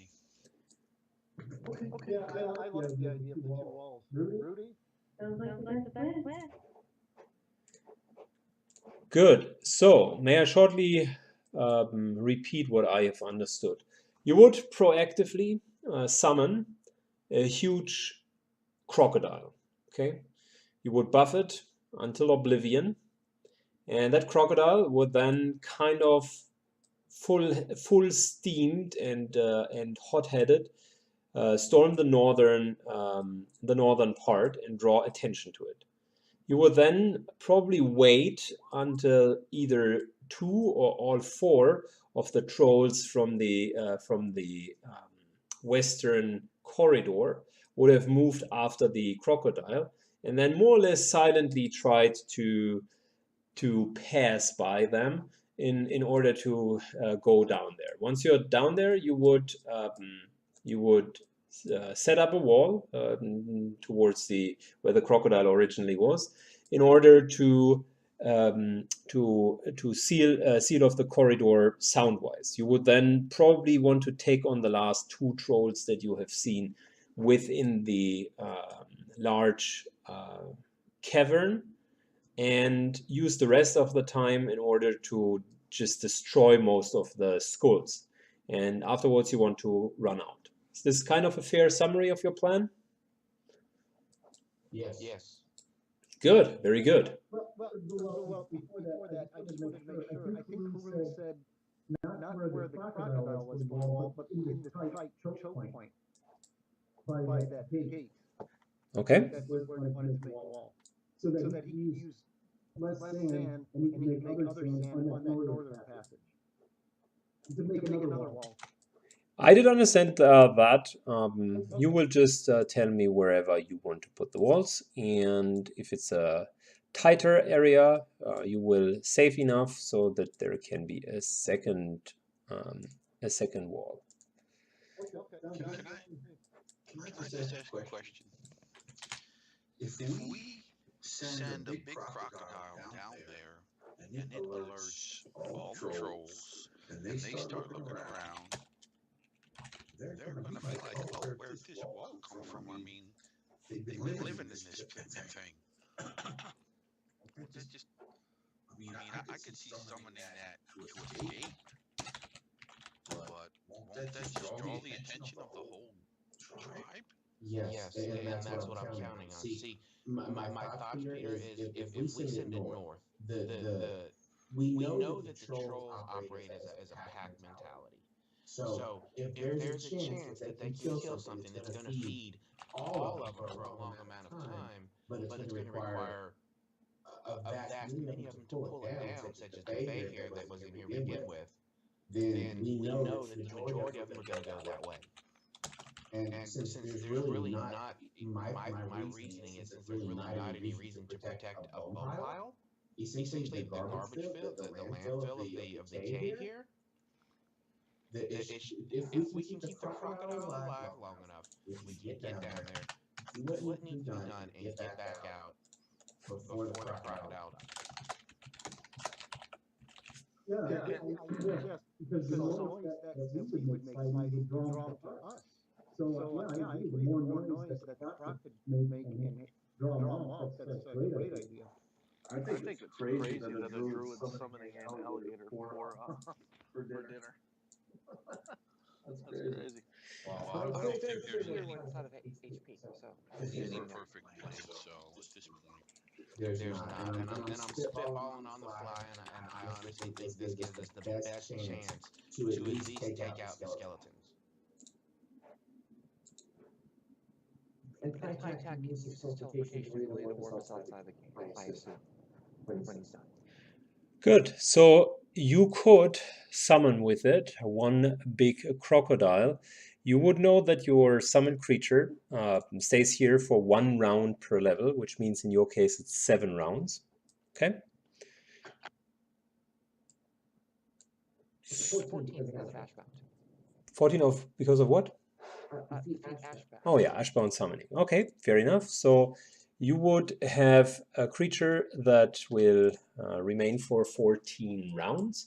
And you can tell me whenever, so basically Uriel shapes himself again into the form of a dinosaur and begins to then let loose these primal roars and you can see that out of the ground, out of pure earth, there's a little portal almost opening, and out of nothingness flies in a huge creature, a crocodile, massive, probably even larger than Kelly. You would say at least 2,000 pounds of weight. The crocodile itself seems to calmly regard you, and Uriel shows no fear whatsoever. The skin of the crocodile, instead of being green, is almost pale white and blends well into the landscape here. Please let me know what exactly you want to do on the first rounds with the crocodile before you let it move in. I was gonna take 2 rounds, 1 round for each spell. I'm gonna hit it with bulls and then hit it with bears. All right, so we talk about bull strength and we talk about bear's endurance. Can anybody throw bark skin on it or something to up its armor class? Then it only has 5 rounds if we take 2 rounds to buff it. No, didn't it has know that 12. had It has 12 rounds. So with your with your Right. with your with your bear's endurance, it would gain 14 additional hit points. So you would be up at 73 hit points. Okay, and it has a better attack and a little bit more damage. But I guess that barely matters because it is just a distraction. Right. You add snowshoes to that, so it move at 30 instead of 20. Okay, so you put snowshoes on it to have give it 30 feet of movement. Anyone else? Any spells onto the big-ass crocodile? Does it benefit from my spirit power? Not You flanking, but the increased movement. yes, until it leaves your tactic range, which is at the moment I think 60 feet. Okay. So yeah, I guess now it's just a matter of let's send it up north and let's head south and let's get this done. All right. So- Do you guys want to give him any of your other buffs? I asked one last time. You have a couple of things in your party loot that might or might not be helpful. Just as a couple of ideas here. So Does this crocodile have a chance of taking down any trolls? Just curious. you are not sure. So Okay. you could. Well, you have a wand of bull strength, which it already has. You could give it the green jumping potion. You could give it a potion of shield, which is a short-term +4 buff. You could give it a potion of mage armor, both in the position of Pytek. Pytek, you could like throw these potions into its mouth, so it would basically nom them and gain the additional effects. You could give it a protection from evil, which additionally raises his armor class. And Uriel, you are aware that your barkskin would also be helpful. I was saving the bigger buffs for Uriel, Kelly, in the main party because if this is a distraction, it isn't meant to last more than about a minute. Okay, do you want to use any of the buffs that I have just outlined on the crocodile? I have them. If you think it's a good idea, I'll use them for his armor class, like mage armor. That would give him Save what? them for the main party. What? I say save them for the main party because we're going to be fighting these things and fighting the Troll King. Everybody agree with that? No one would benefit from mage armor, just to put it into context. You all have, with the exception maybe of Kelly, you all have better armor. He would like it. So, Pytek, do you want to give him the buffs or not? What, the alligator? Yes. I'm asking the group. Anyone else? Yes, give the buff to the alligator because we need it to stay along. We need it to stay alive as long as possible. And throwing one extra potion that we're never going to really use is not going to make a difference. That's fine. Good. The AC of the alligator ups to 20, which is decent. I also have a mage armor wand. I don't know if we need to use one. Well, it already has mage armor, and unless Ilias wants to also give it protection from evil, then it will stay at 20. With protection from evil, it would be at 22. What is Salutis casting on this thing? Salutis so far hasn't casted anything on that thing. Just curious if he was going to contribute a protection from evil. Well, he doesn't have anything to contribute, otherwise he would have done that. Ilias, do you want to get the protection from evil on him or no? Hold it. No, I don't think one more point of AC is going to make that much difference. Good. It's actually 3 AC in your case because of caster level. You see that the crocodile begins to move. So in the first round, after ordering it to move, it could move 40 feet. And It can move 60 because of snowshoes. matter of fact, it can move 60, you're right. And matter of fact, it even can move 70 because of Haroon's talent. So it double moves in after the first round. 13 more rounds left. Then begins to move in further. And you can hear a large growling sound in the distance, and in the far distance you can also hear how different voices seem to light up as the creature moves in. We now have 12 rounds left over. We're in round number 2. Pytek, you want to go there? Anyone else willing to go there? I'm on the ceiling, hiding in the corner, and I'm trying to observe what is going on. Very well. What does the rest of the group wants to do in this round?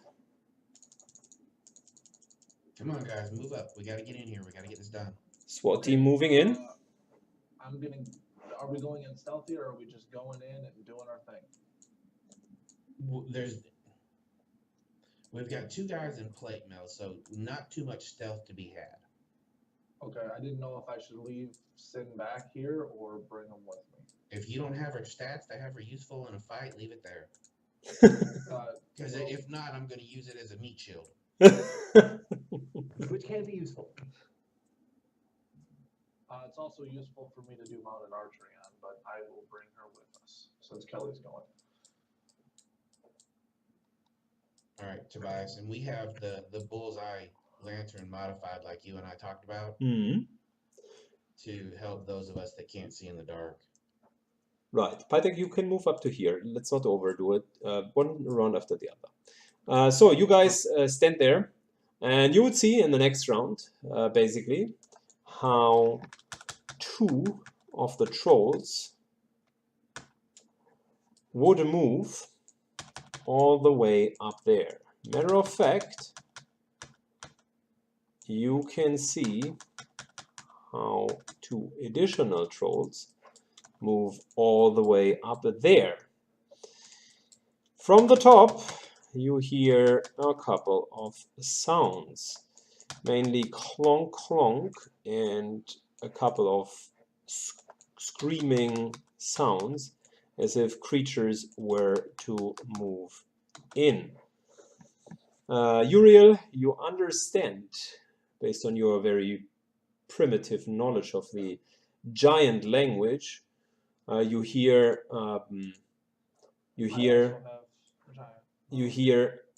large reptiles coming, smash them all.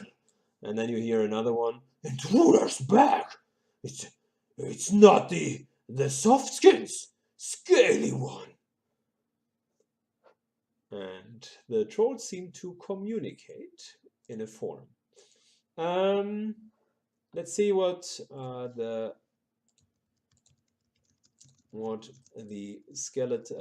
crocodile has to offer. Crocodile seems to take some moderate damage. It is the next round. Crocodile is down to 11 rounds. And first of all, it's the turn of the enemies. You guys can see how these creatures are indeed moving up. Now it is your turn. What do you want to do, guys? Start moving in. I just typed it. Did you want to wait another round and see if those other two come out? No, I don't. We need to get up here. We need to get moving. The sooner we can get in, the sooner we can get that cave sealed off and handle what we need to do. Which means we may run into those 4 trolls. But that's okay. Okay, then Pytek is going to stay in the corner and move up to here and watch. And hide. All right, so Him in the corner in shadows. Pytek hides there. What do the others want to do? Should the giant crocodile be fighting back? What's the question, my friend? I was just curious if the giant crocodile that was summoned should be fighting back against the things that are attacking it, because it would be to our advantage. If it isn't fighting back, then that seems kind of suspicious to me.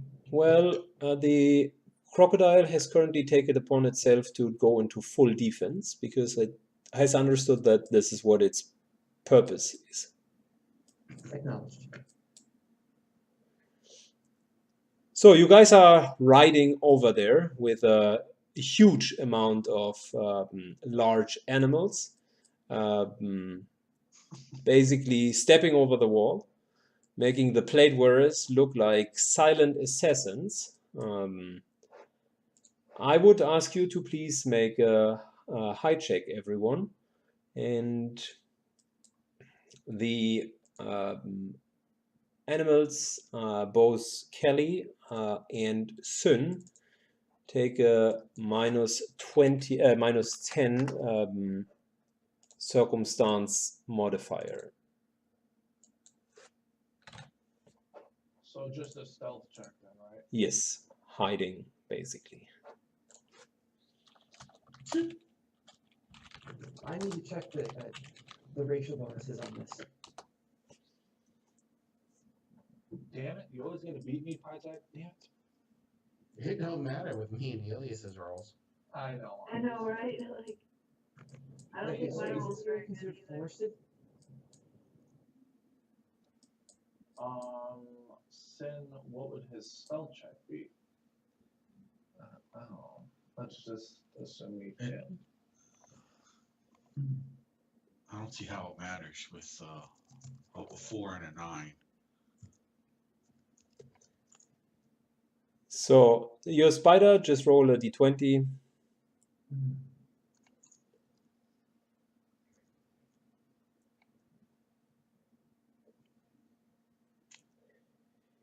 Let's roll the d20. Okay. Yeah, let's see what the trolls have to say for it. Lord. He's allowed. Yeah, your spider's currently at -7.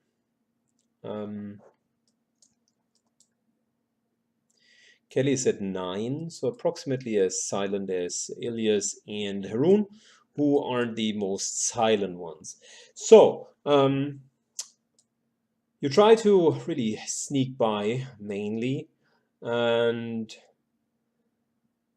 2 of the trolls that are standing there seem to notice your presence. They haven't communicated anything yet, but they at least regard or watch you.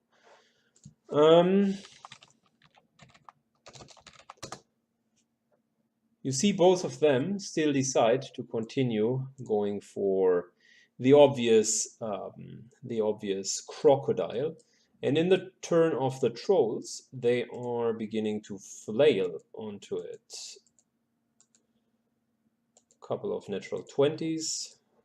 Oh, Lord. So you hear a screeching sound, and Uriel, you realize that your crocodile just died. It's your guys' turn. Oh, shit. Oh, man. Okay.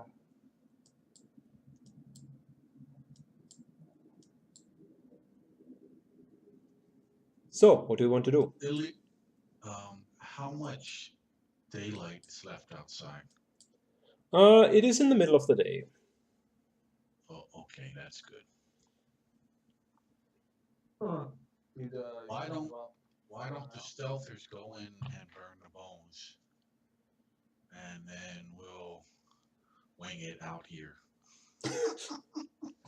At least burning the bones. You would know that only 2 instead of like 6 to 7 people would significantly increase the time needed to burn the bones. I need a short bio break. I will give you a minute to discuss what you want to do. At this point, I do like Peter's idea. Maybe Haroon just fills up a wall, and we go behind it and just do what we can or something. Does it take them time to beat that wall down? I don't know. It won't They can take them burrow. any time. They can burrow. They'll go right around it. You know what? Is it possible that now that they're all together, that you spellcasters can do your area of effect things and, entangle and hold them and burn them with your fireballs and just really hit them, and then we go in for a coup de grace now that we got them all in one spot? It's not all of them. A lot of them. It's got to be quite a few of them because if you remember, there were at least 4 or 5 up above there. So there's at least 9 or 10 right now. They probably also wouldn't be cool like this again. I don't think we're ever going to get a chance to come back in. That's why I said the stealthers. Well, it's only 2, but Let me help you guys out for a second, okay? okay. There are, and this is me purely metagaming and understand that I typically hate this kind of shit.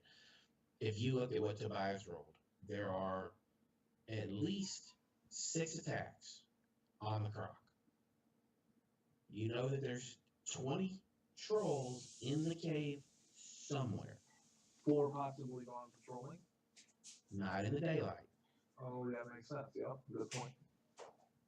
So that still leaves you with 14 trolls wandering around the cave somewhere, and that's not taking into account Big Bad Papa Troll that's in here somewhere also. That being said, we have one of 2 options. We can either rush headlong and try to hold them at a choke point, which isn't going to work because they burrow, and try to burn that stuff and hope that Tobias has some way to magically restore us all back to life. Or we back out. Well, no, let's call it what it is. We run for our freaking lives, get out of this cave, and then just make our way back to Frostfall, because by the time we get back to Frostfall, we'll be out of days. Okay, well, I can possibly get a little closer and take some shots with some type of acid or something to do some damage to these bodies. Okay. I don't know if that'll help. So were you here with us when Arathai and I did the skill checks in Mirza's Mines? I don't believe so.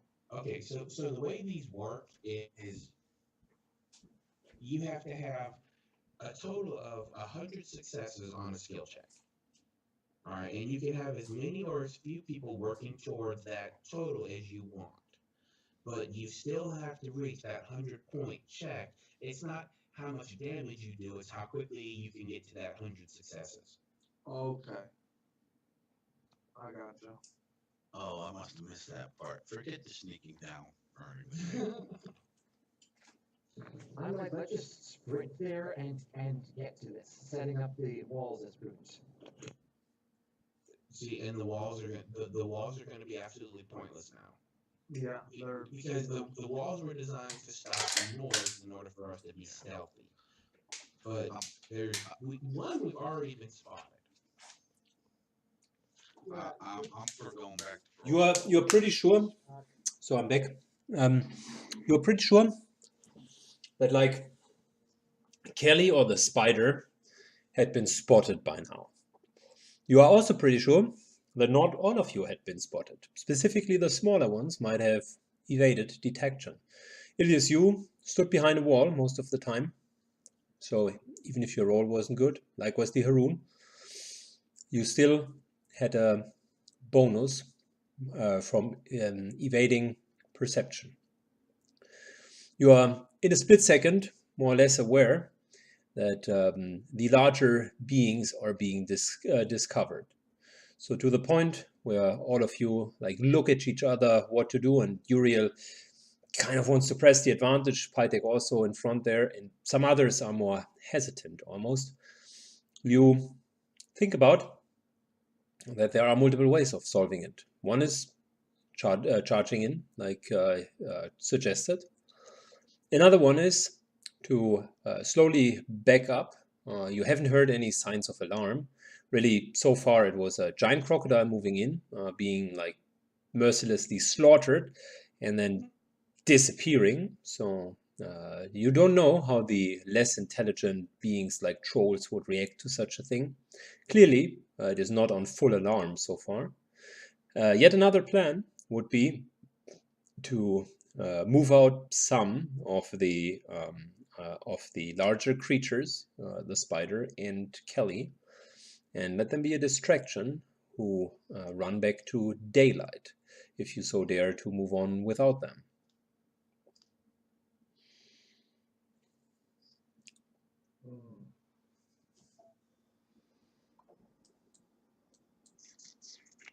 I can get their attention pretty easily. That is also an option. You could put yourself onto the back of one of the creatures and sling a couple of nice spells into them, basically grabbing their attention. That is an option. So give me myself, Kelly, the spider, Ilias. Remember, I can sling some good damage with these flashes. I don't need you for damage. Myself, the two large animals, Ilias. Did Sal pass his? No, that's not. That's a metagame question. I know me and Ilias suck, but I know Kelly and the spider suck. So I would say the four of us get the attention of the trolls, which, as I said, can be very easy, and we can start. The four of us can start a fighting withdrawal back towards the light at the mouth of the tunnel. Gotcha. Yeah, that is possible. And then the rest of you can go in and try to burn those corpses and get back out while we hold the attention.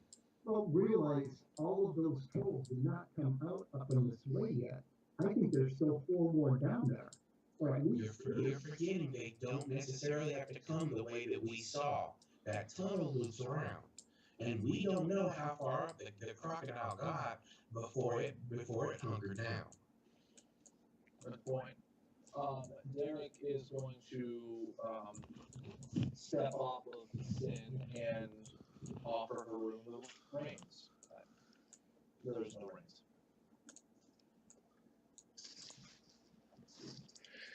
Okay, so make a writing check, Derek. Alrighty, writing check will be happening in just a moment. I do have a climb. I don't know if that helps. No, but writing. No. Oh, you nailed it, my friend. So you dismount without taking an action. So you still have your full action. So, one by one, Pytek and Uriel, you both want to basically move in. Do I understand you want to double move, right? Yeah, get there. Good. Then that would mean the two of you would, I think, go for 80 feet, which is literally down there. Let me reveal what you guys would see. 60 each. I think both of you have 40 feet movement, right? No, in this form with snowshoes, Euro has 60 feet as a move action. Good, which is fine. Then you can even go 40 feet further if you want. Does the room give anybody any type of additive to that? Yes, at the beginning, and that is already calculated in. So, Uriel, you begin to fully move in. You can see 2 trolls standing there. Derek, you have 70 feet of movement, which brings you up to here. And I think Salutis also follows you. He would be at 70 feet as well, double moving. Rudy, you had been asked to follow. Would your Phoenix remain with the others because he's shedding maybe some more light and could be rather easily perceived in the darkness? If I could interject, I actually have 80 feet. I'm sorry. Or 90. Rudy will bid her Phoenix good day. All right. Good day, good Phoenix. Fly on. Rudy, you and Salutis move side by side. Matter of fact, he's a gentleman. He would let you pass first, and the Phoenix would stand with the others. So for the loners that are going to be the distracting force, the Suicide Squad as they call themselves, who wants to ride which animal and what's the deal? I offered the room sin, so I don't know if he wants to take that. But I don't have any riding, so I'm not riding anything. I just expected we do a run to back out a little ways, but Tobias, my first question is, if I take that marble filter out, I can see up to 120 feet shadowy illumination, right? Yes. And that would also mean like you have the lantern right into your hand. At the moment, Right. you know that they probably you haven't fully been discovered. So Oh, you know, I'm about to fix that. okay. But I need to see up this way because I need to see where the trolls are. Okay, so you can modify your lantern in movement action if you so desire, and then I could give you 120 feet of vision range.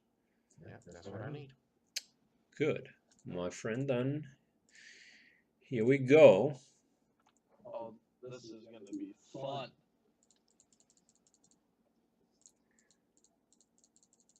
Define fun.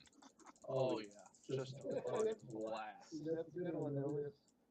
This is going to be a blast, literally. Oh yeah. Loving it. So yeah, you got by removing the cap, you kind of get the attention of a couple of them. Others seem to be still surprised about the sudden disappearance of the crocodile, because where they expected to have a feast, now there's really nothing left. Good, that was your movement action. Anything else that you guys want to do? Yeah, as a standard action, can I cast Fireball? Oh yeah, hell yeah. Aren't they immune? Oh, I'm just trying to make sure all eyes are on me, baby. That's all. I think that would do it. Would lightning bolt work better?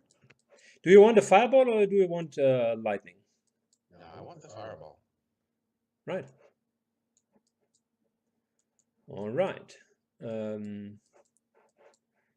Let me get the fireball template then. And he's going to put it right here.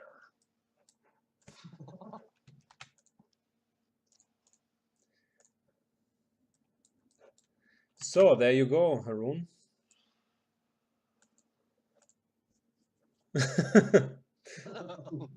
Alright, so not only are we throwing a Fireball, we're throwing a 14d6 Fireball. You think it makes no difference to them, really? But you can, of course, improve it if you so desire.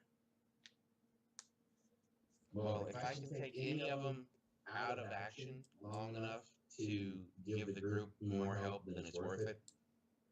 I think the fire damage even hurt them. Yes, everything hurts them. It's just what can they regen and what can they not regen. Okay. I thought that So you would know, because you have studied the creature type, that is correct. Everything that you said is correct, with the exception of elemental resistances. You would know that they do have indeed an immunity, so total immunity to fire and to acid, and a vulnerability to lightning, which means it really doesn't matter how strong the fireball is. they would shrug it off because they are not affected unless you have a talent for that. If you take a lightning, you would reach less of them, but you would definitely inflict way more damage. And they would still see you. Oh yeah, there's no doubt that they would see him. This one right here, yeah. You get 5. Which direction do you want? Do you want to like this?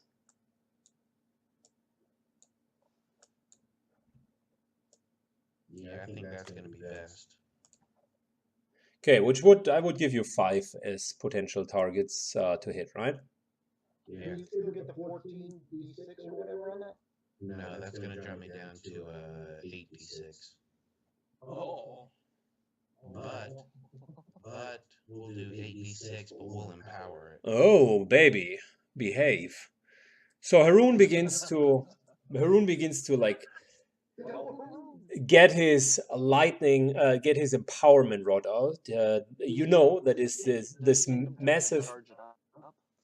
You know that it is this massive metal rod with a fist on top of it. As he grabs it in his hand, instead of his hand movement, the small like baby fist begins to move, and the 5 fingers like do the complex motion of it. You can see how the lightning wand begins to crackle, and you point at them, and it's like a pointing finger, and you hear this whoosh as a massive amount of electricity just leaves your forehand and begins to fly through them. Not bad, not bad. So we're talking about 34, so 51 points of damage. Let's see what the creatures have to say in their defense. Fail, fail, fail, succeed and fail, which means 4 out of them have failed their saving throws. So that's 51 points of damage for 4 of them. And the last one only, quote unquote, takes 25 points of damage. You can see terror and fear in the eyes of these creatures.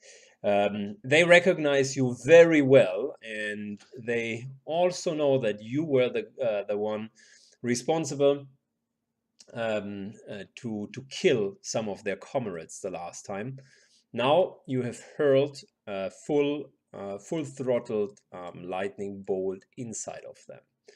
Very well. Haroon, you do have a 5-foot step left over, and Ilias, you still have a turn left over. Okay. So, one thing's for sure, you now realize, Ilias, that you have the full attention of the troll pack. okay. This is gonna be a good time. 25. All right, so I'm gonna step out into the middle. Law devotion on armor, and I'm going to cast energy weapon lightning on my sword. Yeah. And I'm going to say a prayer to Heronius because this is gonna hurt. Indeed. You have this like intense white circle almost closing in around you, and you begin to touch your weapon, and your flail just shimmers and crackles because it's like full of lightning. And you raise your shield on the other hand side, and you like wave them towards you with your shield. Kelly is trying her best to stand next to you, and the spider really follows you, Haroon. It just stays there for what it's worth. The fire phoenix stands next to you. You hear a little screeching sound as it tries to defend together with you. You would be feeling better if your weapon brother would be here with you, but that unfortunately is not the case. So, perfect timing for initiative. Please roll your initiative, as we have now entered full-fledged conflict. Is this initiative for everyone? Yes, initiative for everyone.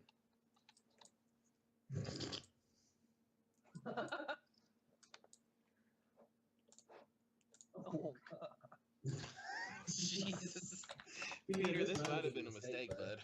Hey, we gotta play it out. I know it, but still, our rolls hate us tonight. Not necessarily. So, Uriel, you got it. So let's see what the enemies have to say. Well, Well, good. They're on par with us. Yay. they also didn't feel like being the fastest. Matter of fact, they felt like being the slowest this time. You know how it is, living in a cave and so on. They are not getting much action really. Uriel, you find yourself in front of the remainder of your group. Two trolls are lurking there, and they seem to have seen you. I just want to say that this is perfect. Literally, how we are set up right now is how we are supposed to move. It's crazy. It's like everybody that's in front. I just wanted to say it's pretty cool. Yeah.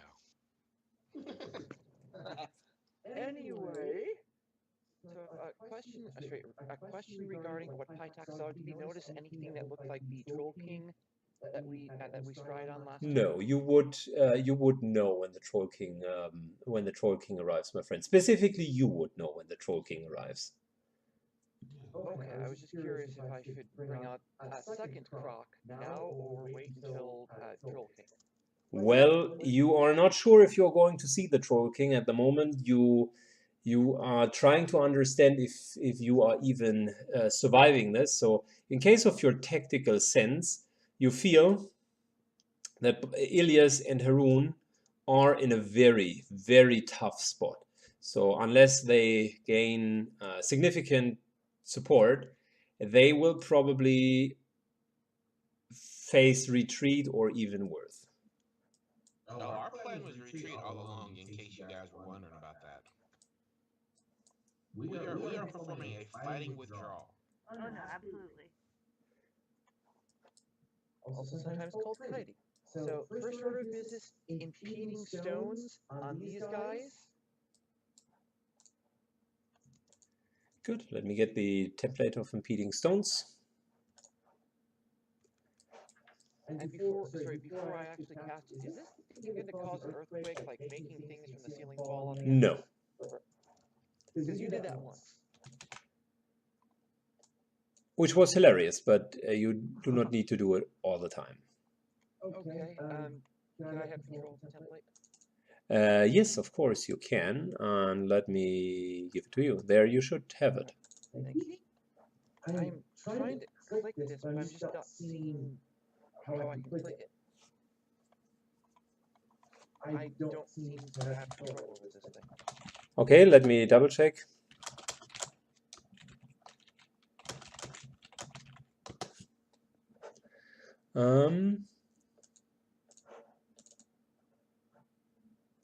Oh yeah, could be controlled by Uriel. Here you go. Okay, thank you. So, yes, I realize while doing this, Uriel will want to take a move action to get in closer, and then just center this, basically center this on the room. So, could you take move action to get the vision and then cast this? So please tell me where you would want to move, and then I can tell you. Sorry, I'm just moving this out of the way so I can click on Uriel. And Oh yeah, no problem. Yeah. Is there enough space that he could stand here? Yeah, you are standing like behind a little piece of wood, and your vision range extends to here. Yep. Okay, just making sure. With this, and then can we get the template back? Of course. There you go. Thank you.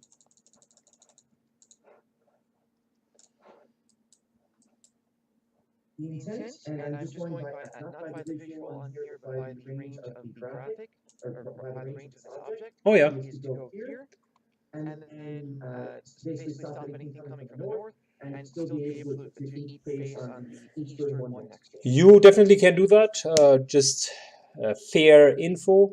In order to do the skill check, okay, you will need to like walk throughout the whole room in order to sprinkle the holy water. So that means you are also impeding your own future movement. Oh, I didn't realize that we had to sprinkle holy water. I thought we were just like lighting a match or using. Oh yeah, but in order to do that, you either like can fly there, which I think no one of you currently can, or move alongside the ceiling, which only Pytech can do. But you still need to like work on the skulls. That's your main topic. Okay, so I misunderstood that. So in the meantime, I think I'm just acting as distraction right now because Uriel can't access his inventory in this one. Yeah, so you're not going to cast that then, right? No, I'm sorry, I'm not going to cast that because. What else would you want to do? Like you could, knowing that, you could also do something else from here. Okay. I need time to think. Someone else has to go first. I'm sorry. Good. So you are delaying. Yeah. Derek, it is your turn. Alrighty. I am going to grab one of those handy dandy acid arrows that I just received. I am going to move. You are aware that the acid arrows will not Never mind. harm them, but you are pretty sure if you hit them well, you could get a couple of successes towards destroying and dissolving the bones, which you originally wanted to do. I'm gonna just go ahead and put a regular arrow, and I am going to 5, 10, 15, 20, and move right here. I'm going to take a regular, actually, standard action, and I can. Wait, is Hunter's Mercy? That's a standard, right? Hunter's Mercy is the standard, that is true. Okay, so I am going to. But you can still use your normal attack. That is possible.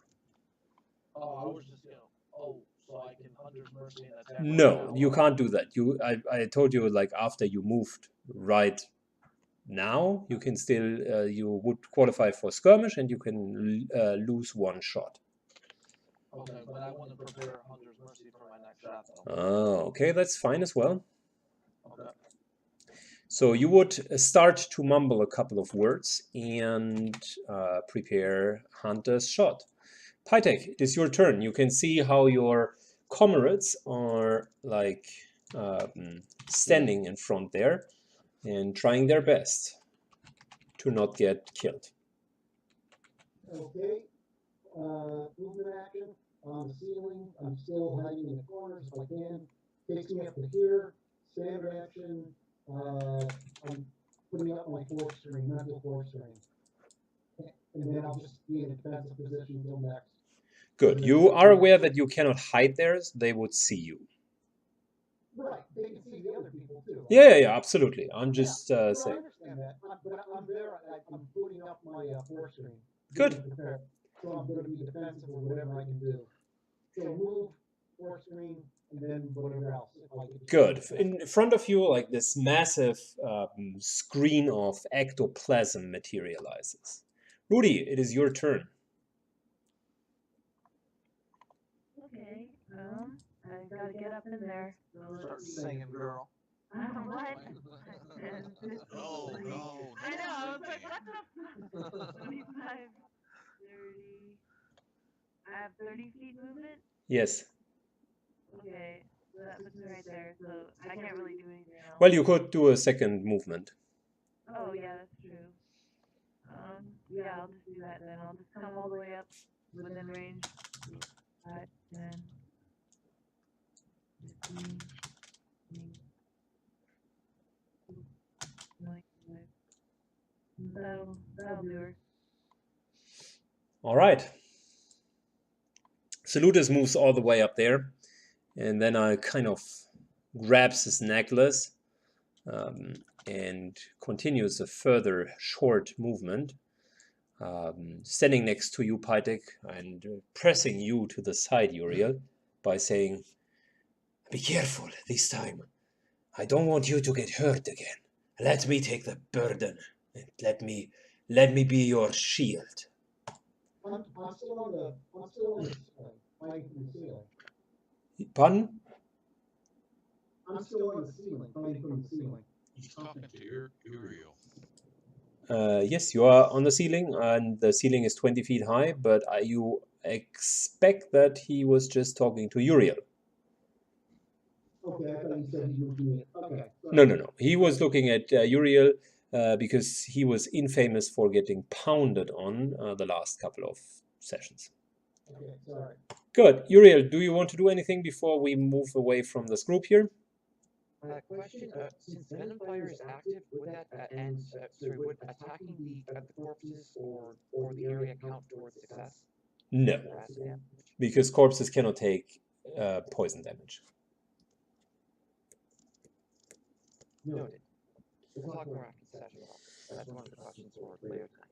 Good. So what else? Do you want to do anything, Uriel? Another summoning? Just standing around? Chasing your own tail? We'll start summoning. Yeah, you have a full round, so you can continue the summoning until next round if you so desire. Okay. Good. Uriel begins to roar. Harun, it is your turn.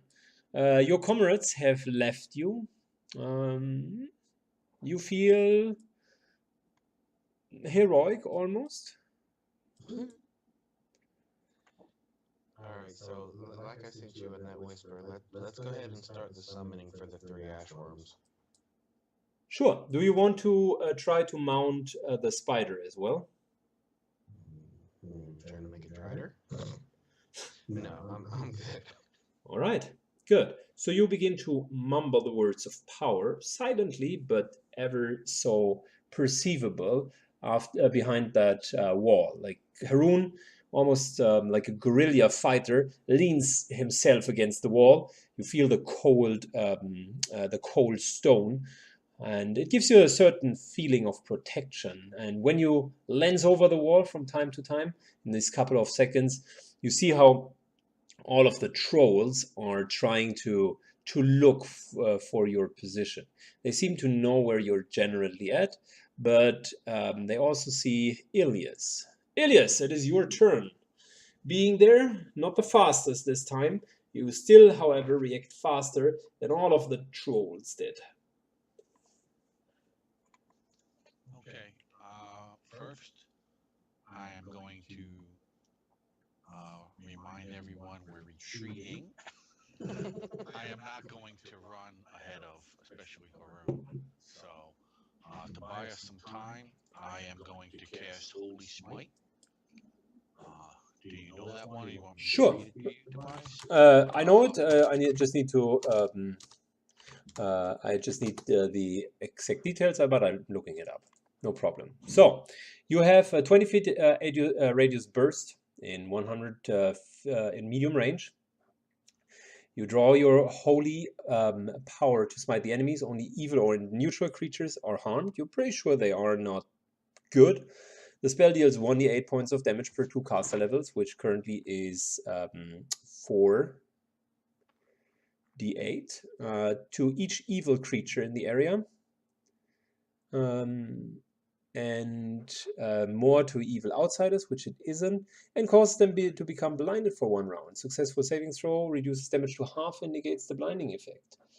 Let me give you a nice little template.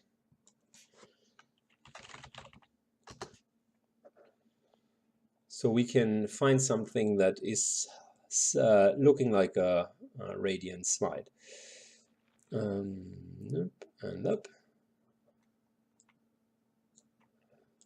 So this here is your holy smite. And it can be controlled by you, dear Ilias. Please go ahead and tell me where you want Heronius' wrath to smite down.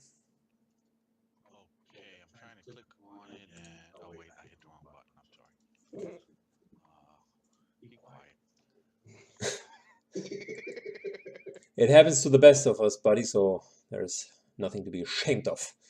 Good, so that would hit 1, 2, 3, 4, 5 of them. What about 1, 2, 3, 4, 5 still.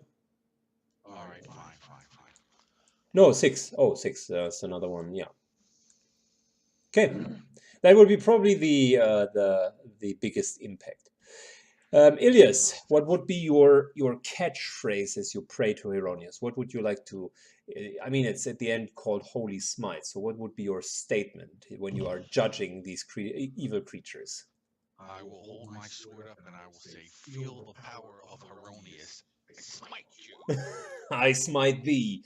And with that, Yes. 6 creatures take clockwise turns. Will try to save against it. Will save. Fail, succeed, fail, fail, succeed, fail. So 2 succeeds, 4 failures. Really powerful smite.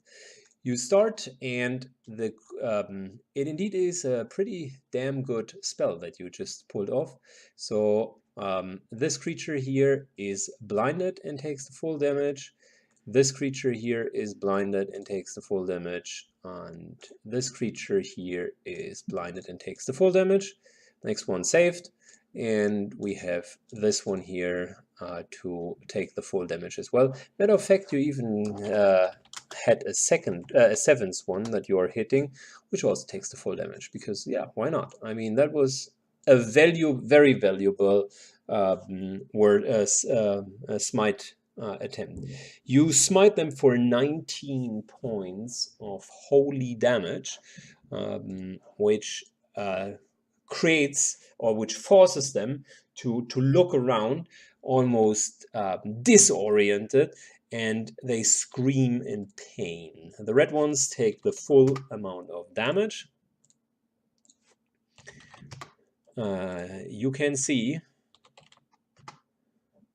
that many of them seem to be weakened by the massive amount of damage that they have overall taken. You can furthermore see that the ones that saved take partial amount of damage, but still seem to be fine. Anything else that you want to do, Elias?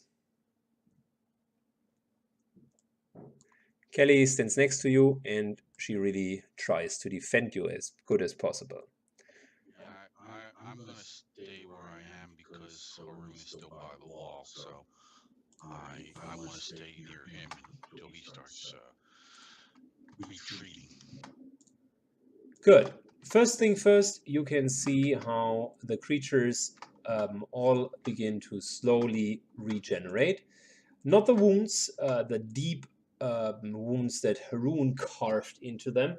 They seem to heal much slower, and you can still see that parts of the body, like flesh, is really missing. Some of the trolls are that intensively affected and burned by the lightning that they are burned down to the bones themselves. Like one of them, for instance, has almost no flesh on the arm. Uriel, to your question, yes, they seem to have regenerated the shock damage from the last fight. It has been quite some time. So, with that, some of them are simply blind. They very slowly advance. They seem to generally go into your direction, but they move substantially slower. Some of them move over here. Some of them try to take cover at the next best wall. So it's not a coordinated kind of ambush towards you. However, there are also some of them that clearly begin to charge into your direction.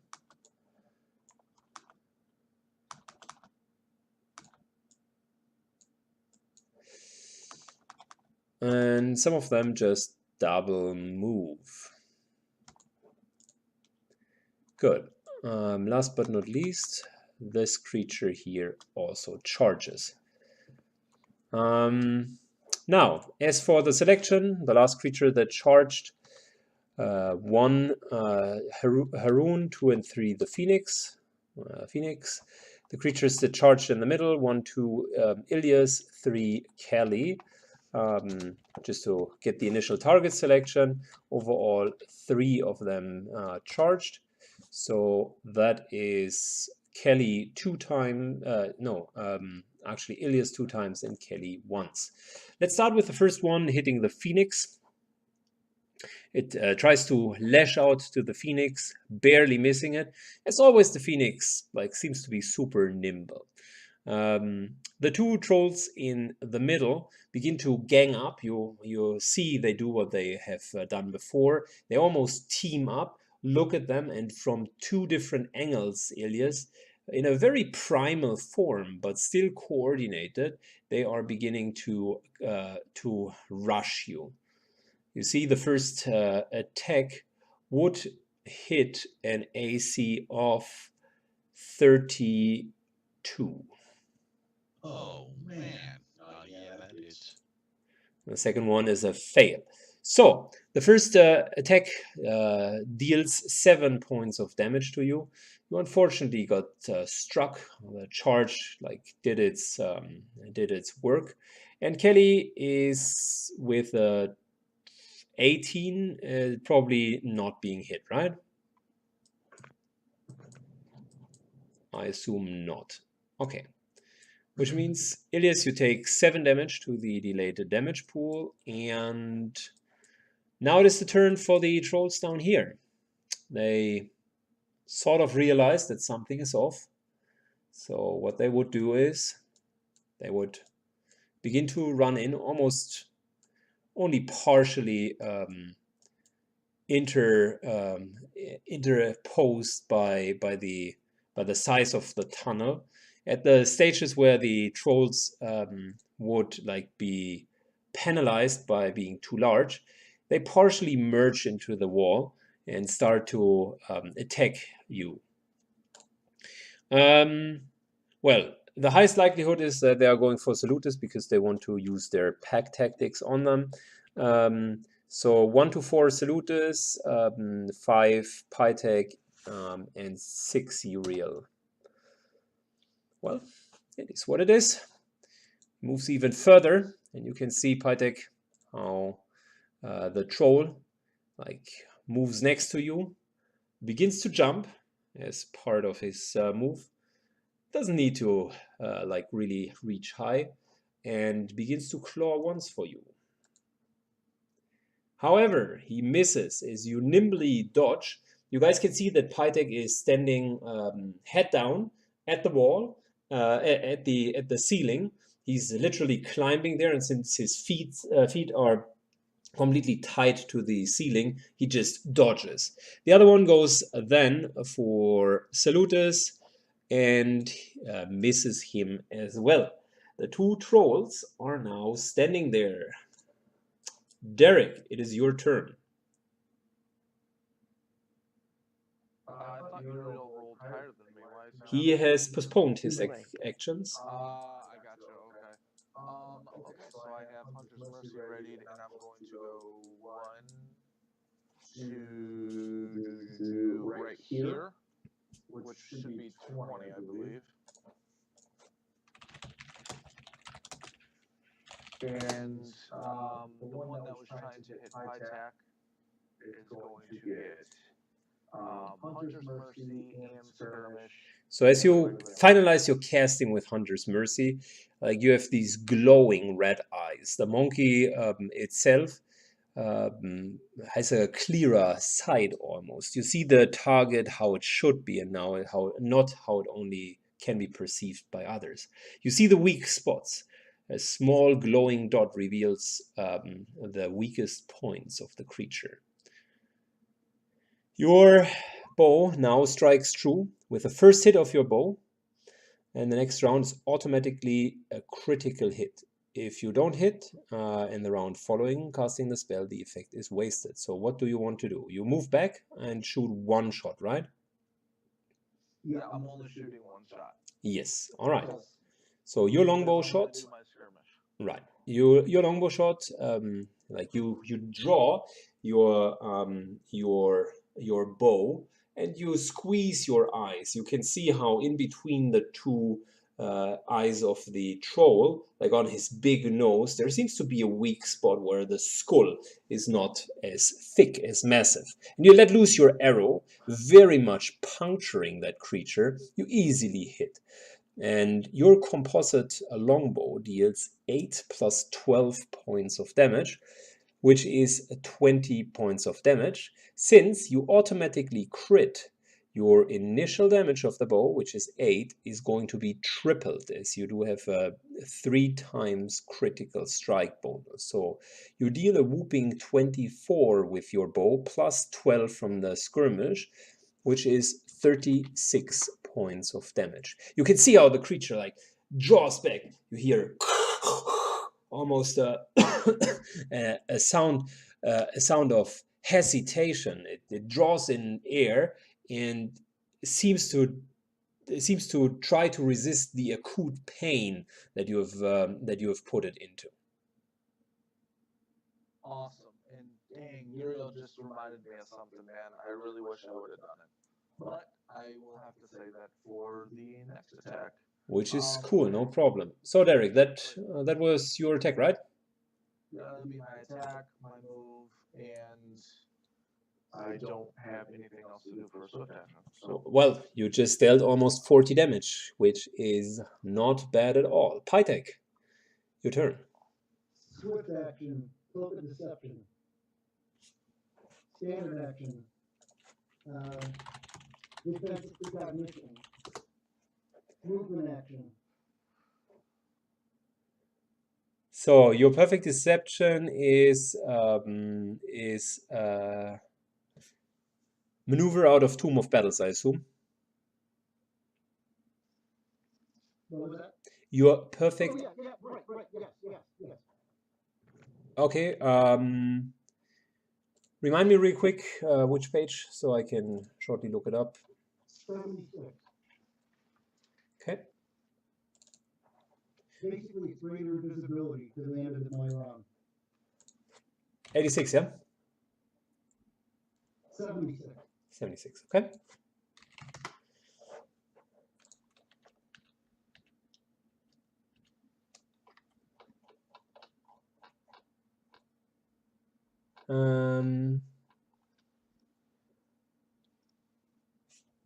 Did you say perfect deception, or did you just say your cloak of deception? Because I know cloak of deception quite well. Yeah, cloak of deception. Oh, I understood perfect deception. No, I did defensive precognition for my standard action. Oh, okay. So you begin to form that massive armor out of pure psionic energy around you. A greenish glow fades as you become more armored, more thickened. All of a sudden, shortly afterwards, you begin to vanish from sight. The creatures seem to be very much surprised, specifically the one that has tried to hit you. And you see, like, it's grabbing in the air, trying to almost catch you, but you easily dodge. You tumble over there, and you would materialize at the end of your turn there, right? Yes, and I have defensive precognition, and yes, I'm on the ground now. Yep. Good. So you would let yourself fall to the ground. Make a tumble check. Well, I'm not. I could go along the wall and. Oh yeah, fair enough. Good. So you move around the walls and then just jump down without any damage, and you would see into the room. Good. Pytek, well done. Rudy, it is your turn. The two creatures kind of stand there, and almost intuitively, you look at your little lightning rods that you have created today. Yep, absolutely. I was like, it's time to try these suckers out. So I'm gonna go ahead and try to.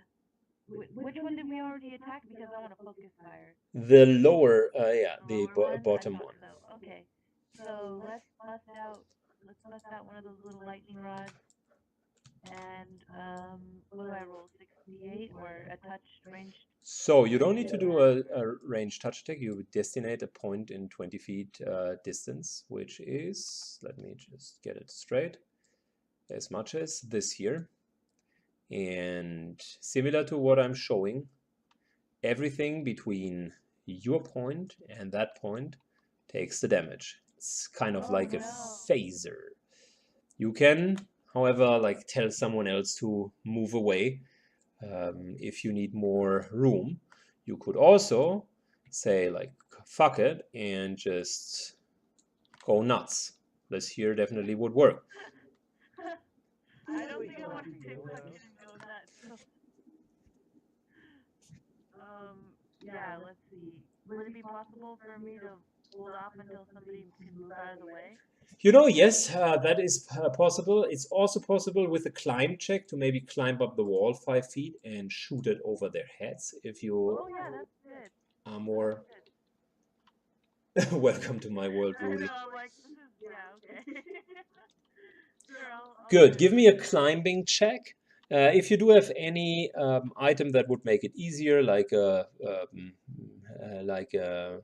anklet of translocation or something, that actually would work quite well. But I think you do not have that.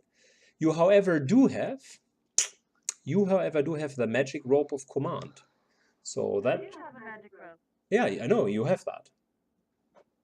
And I just like bust it out, have it stand up straight. Oh without yeah, that. that is definitely possible. As a movement command, you are grabbing into your backpack, and a rope, which is animated by itself, almost snake-like, begins to snail along the wall.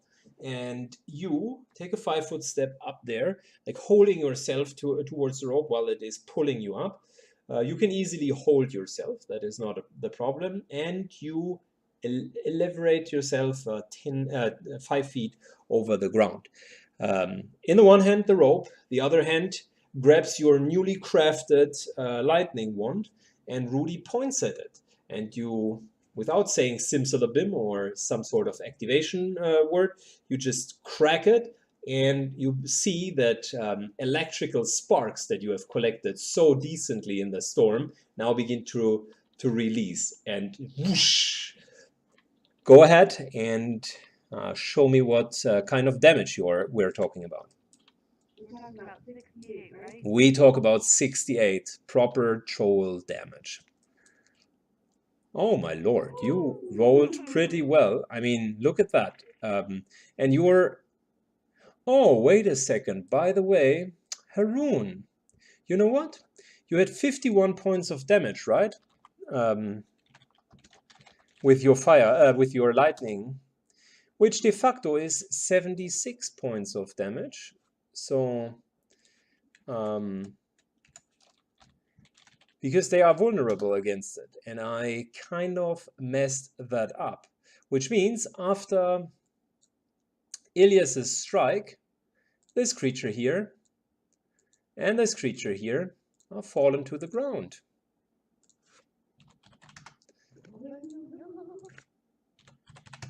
Because it was really a good... We can do it, you guys. Let's kill them all. It was really a good fireball. So these were the ones that were affected. Some of them still stand. And Rudy, you hit them with the lightning for 54 points of damage. They both try to evade. Very strong item, by the way. The upper one takes his chances and gets out of the way for only half damage. The lower one is less fortunate, and you deal 54 points of damage, flailing him, putting him to the ground. The upper one takes 27 points of damage and is very, very unhealthy. Congratulations, you almost killed them. Rudy, why don't you just yell for it later? That was great. Thank you. Yeah, go Rudy. Good. It is Salutus's turn as he moves over here and he says, "This here beast is for my comrades and all of the pain that you've caused. Thou shall not dispute the power of the true god, Heronius." And he grabs the troll by his head, and he begins to flail down his head and kind of smashes it over and over and over, almost in a blinding rage. He deals 23 points of damage with his coup de grace and forces the troll to do a fortitude save that the troll hasn't met. So Salutus kills the troll right away with his full round action. No regeneration for you. Uriel, your turn. Hippogriff appears, and question regarding this: if the hippogriff appears on its head, does it still count as flanking? If we're No. next to it? Okay, just checking.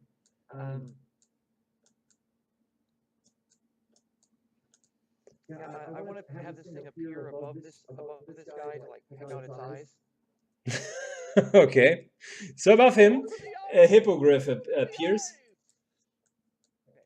and kind of begins to like hammer down on the troll. You hear, please go with the attack.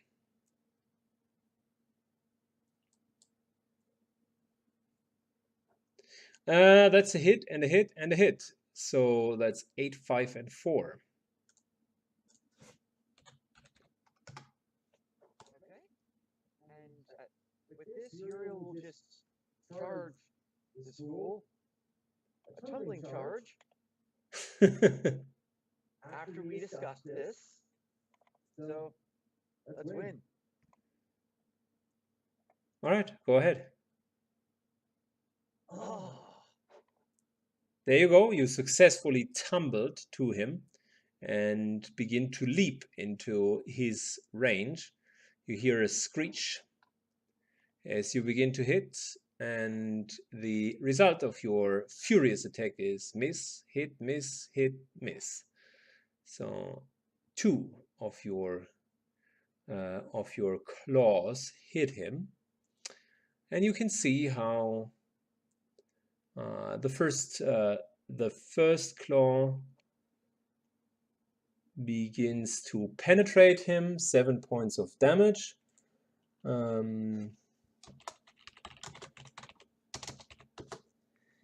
He does not care about the poison, but he very much cares. No, he does not care about the acid damage at all. So that's 7 points of damage from the first attack. And your tail deals another 6 points of damage and forces him for another roll, which he again doesn't care about your poison apparently. His metabolism seems too strong. You claw him twice, and the troll stands there,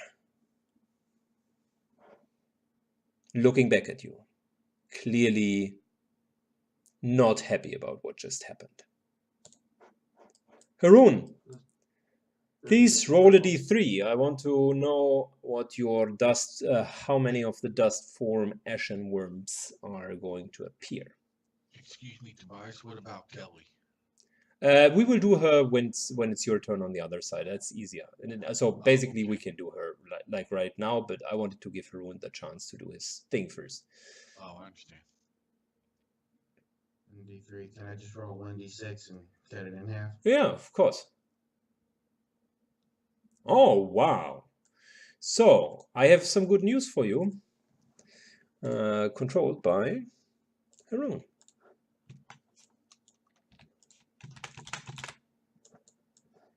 Here you go.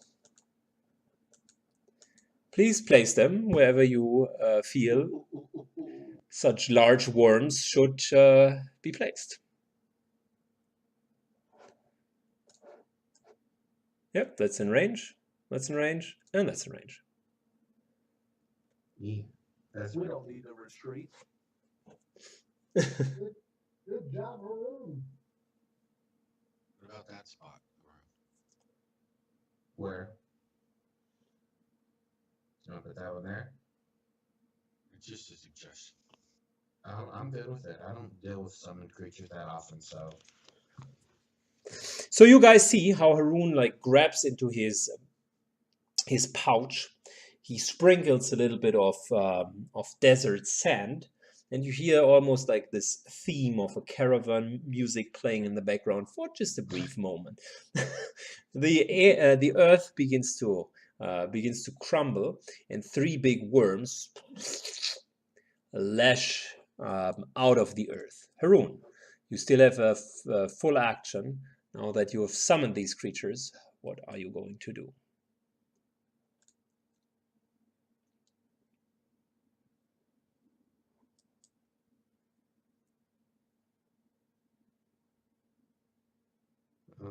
As the plan is for us to do a fighting withdrawal, I guess I'm going to start moving back. And I'll call out to Ilias and let him know that I'm starting to move out too. So you were here. Are you withdrawing or do you want to tumble? Because that creature here would be able to hit you.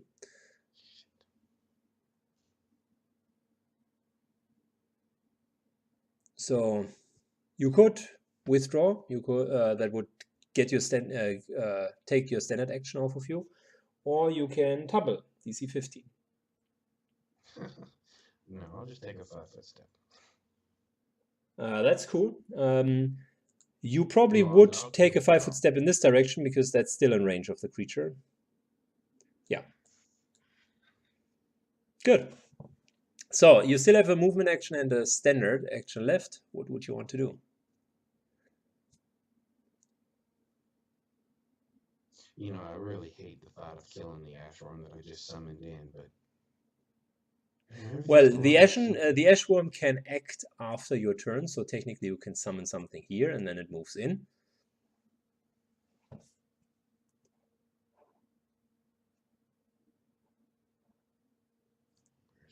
I can see where this is going.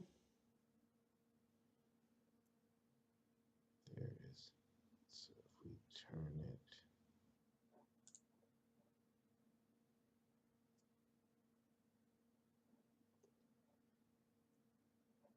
So you maybe want to put the ashworm here. Then with that you would hit. Do you want them like a kind of an intermediate angle? Yeah, that's what I want. I just couldn't get it to go that way. You need to press the Alt key and keep it pressed while you are turning it. Then you have like a free form rotation. Okay. And then that'll just be a straight 76 plus 2. Mm-hmm.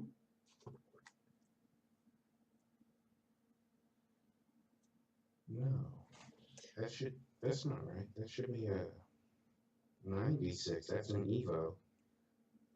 I'm surprised 76 sounds low, so I think you should be currently at 86 with No, your. It should be 96. One for dust magic.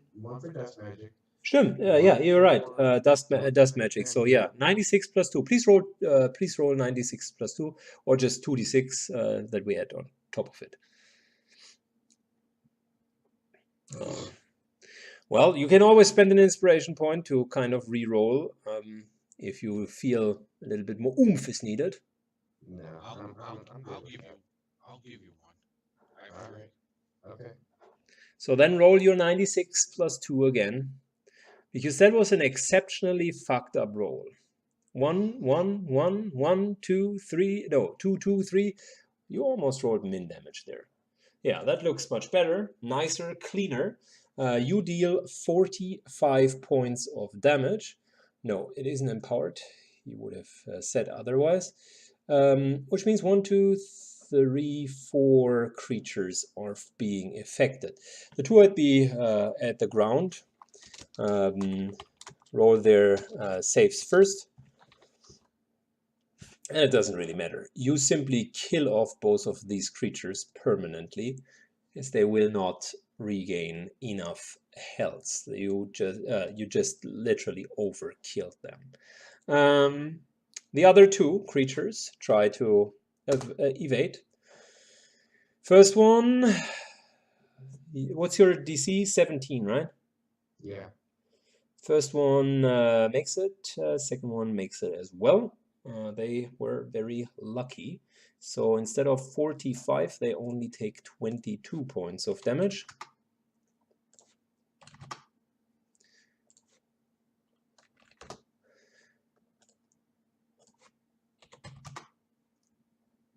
Both of them are trying their best to stay alive.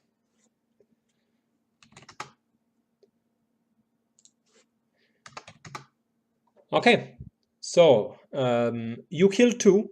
The other 2 are injured. Anything else you want to do?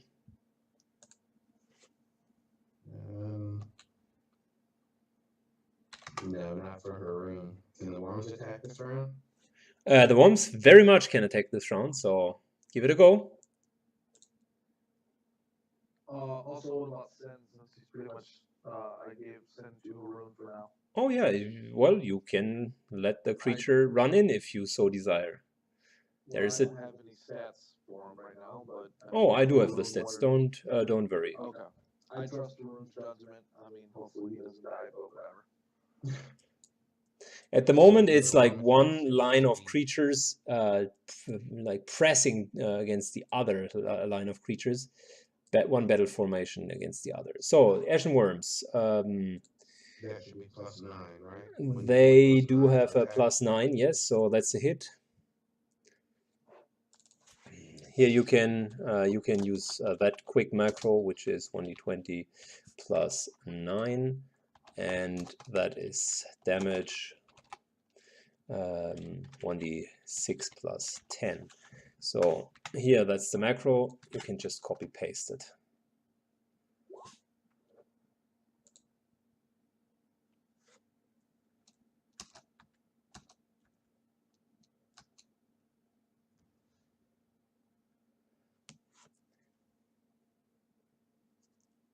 So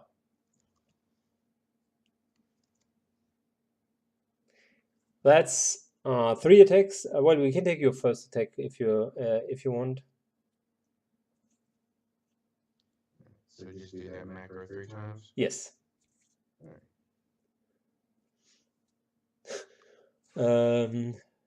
The third attack hits, which is a troll over here, taking 11 points of damage.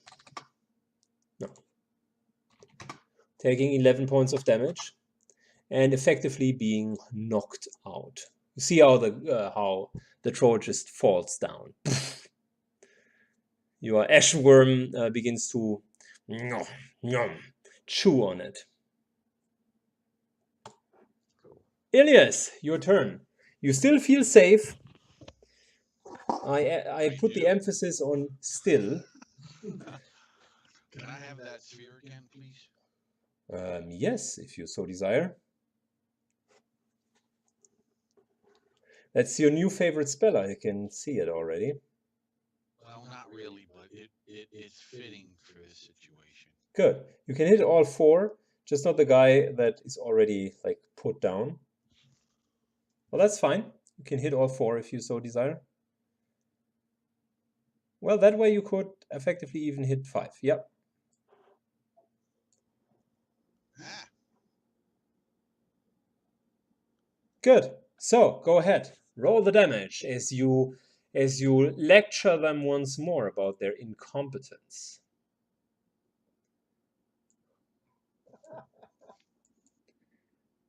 Well, well, well. Let's see what they have to say. First of all, the guy on the floor. Not liking it at all. Secondly, get him out of here.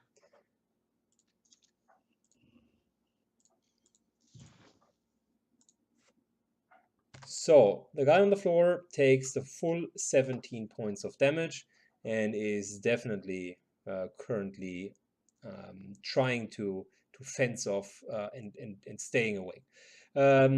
From top to bottom, again another fail save. So that's straight up 17 points of damage.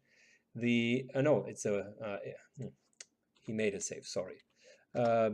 So he will not be blinded next round, but the second one did not make his save, so that's 17 and the blinding. The middle one made a save. That's 9 points of damage right there. And the last one hasn't made his save either, so that's another 17 points of damage. And he is also blinded. The blind of the others is now wearing off, so on their turn they can see. But yeah, clearly you have dealt a significant blow to them. Some of them are weak on their feet. Good. Anything else? Then Kelly. Does Kelly want to do anything? 5-foot step forward, fight the thing into oblivion with a coup de grace.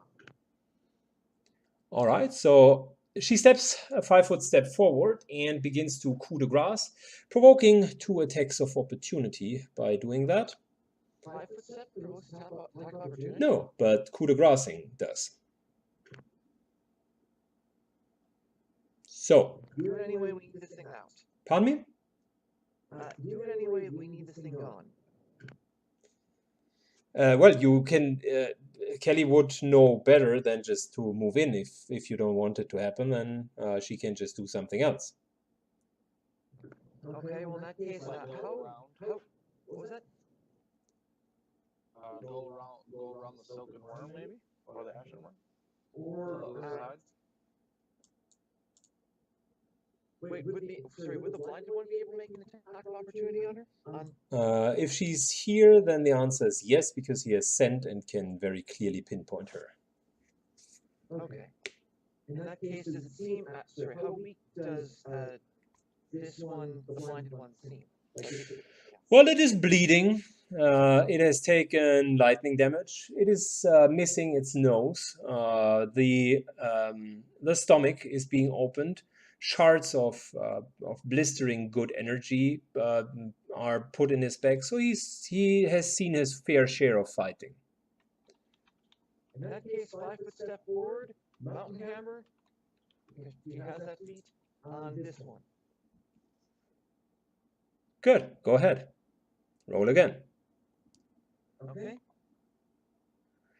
She hits with her mountain hammer, and she bites the troll for 18 points of damage and mountain hammers for another 4, which is a solid 22 points of damage, dropping also this creature.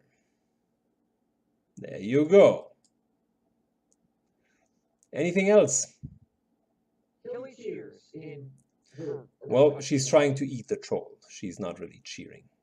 Okay, she's eating she's eating and therefore cheering. So, next. Cool. Next up, it is troll time. The trolls try to regenerate as much as they can.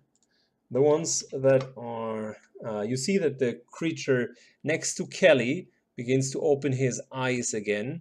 He takes a movement action to get into a kneeing position, not provoking any attack of opportunity.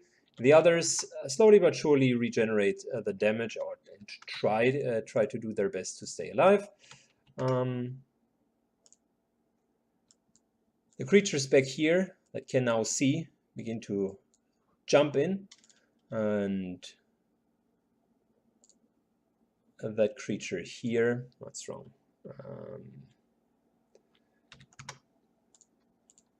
That creature over here begins to take a double move. It cannot charge, so it kind of moves over here.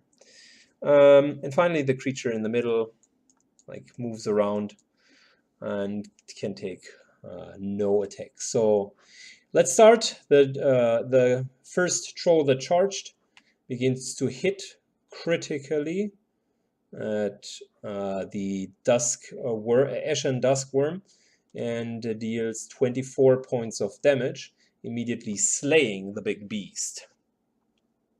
The troll here in the middle tries to decide. 1 worm, 2 fire phoenix. It goes for the worm, full attack. misses, but then hits and bites it for yet another hit. So that is 9 and 4 points of damage, which is barely enough to let the worm still live. Haroon, you let... oh, they are constructs. Thank you. Which changes everything. It means that this creature only took 12 points of damage. Thank you. That's a good point. The blinded one takes a hit at the creature, nevertheless. Has one potential chance to hit the creature. Hits it because he overcomes his missed chance. He hits it for 9 points of damage, and therefore you wasted yet another troll's action. Ilias, one of the trolls, moves in. He now looks at you, and after you multiple times have cast something, he begins to fully attack you. But he is not able to penetrate your massive defenses, like you fence off everything with a shield. The creature on the floor, which got up, is making one attack with a potential mischance. He would hit Kelly with that. What's the AC of Kelly at the moment? 26. He would not hit her then. He would not hit her then. He misses, matter of fact. And the creature here gets no attack. So you kind of stand your ground, and you feel pretty good until you realize that there are more coming.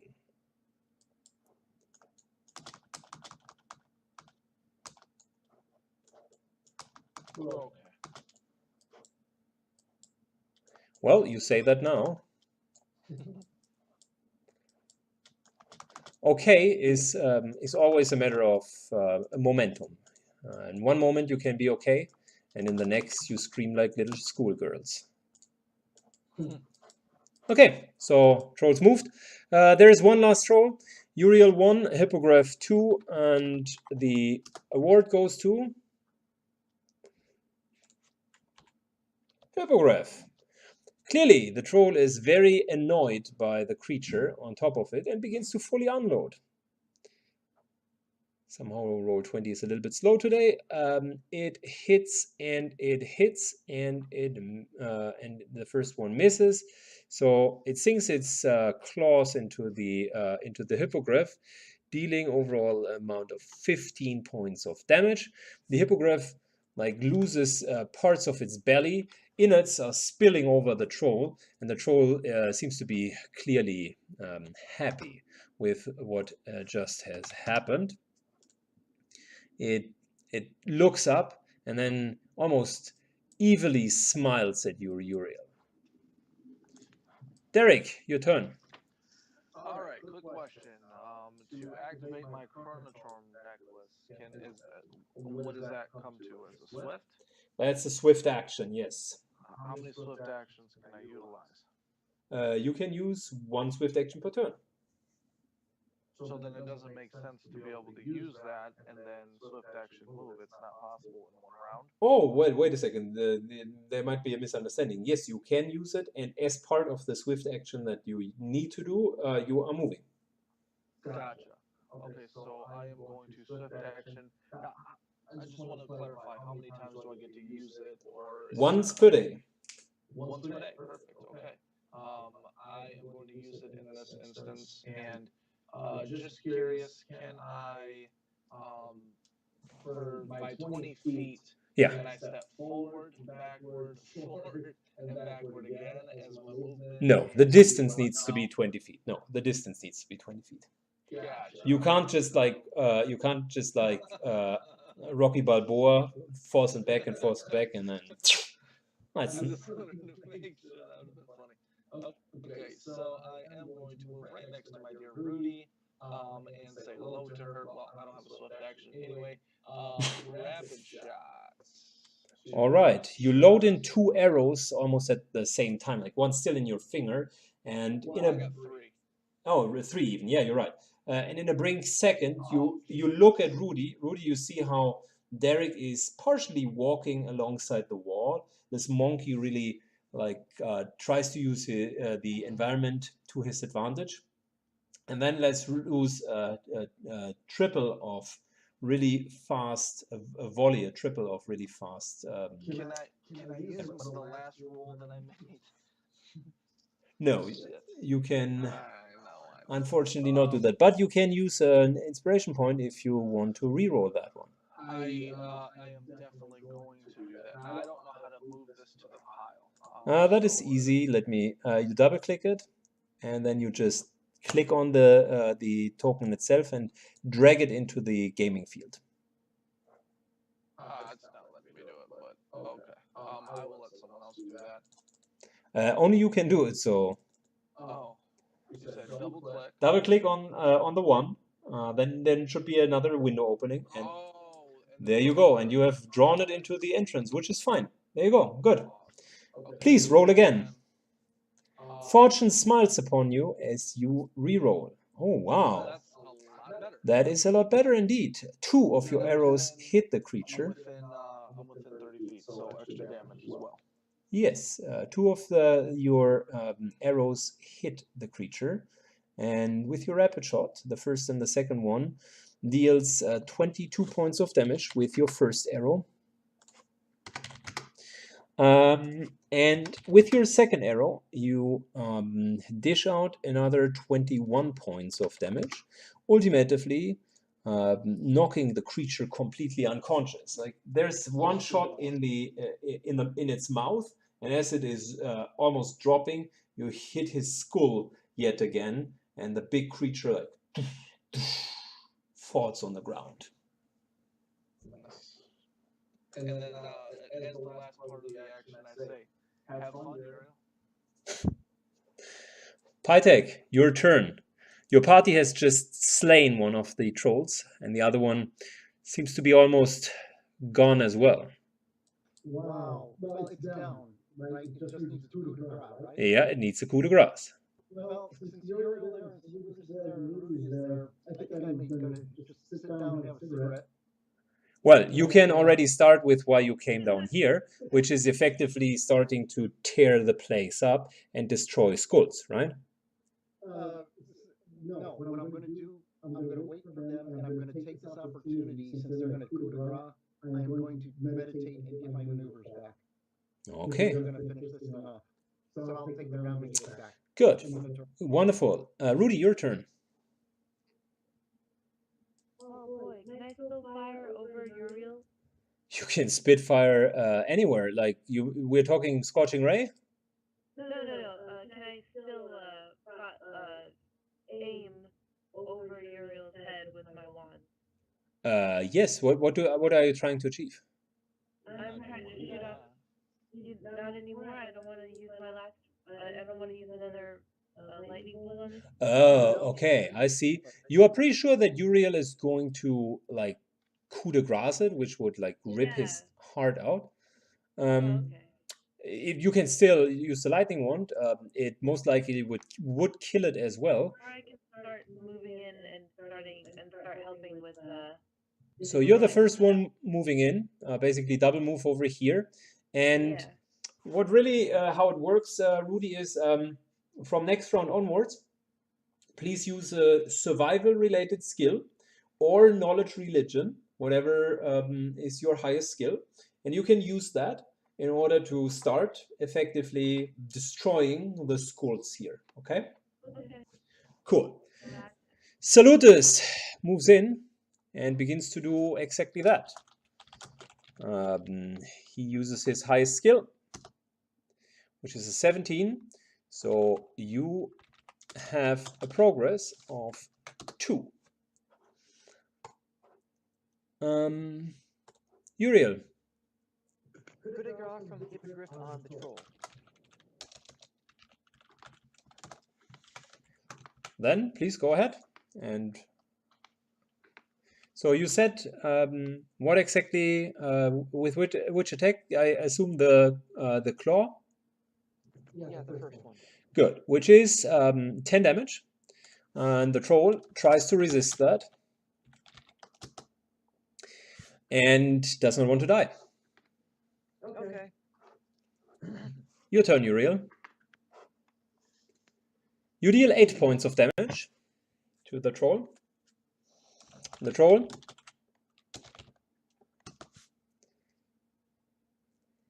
that's 18 and 18. The troll this time gives in and just dies.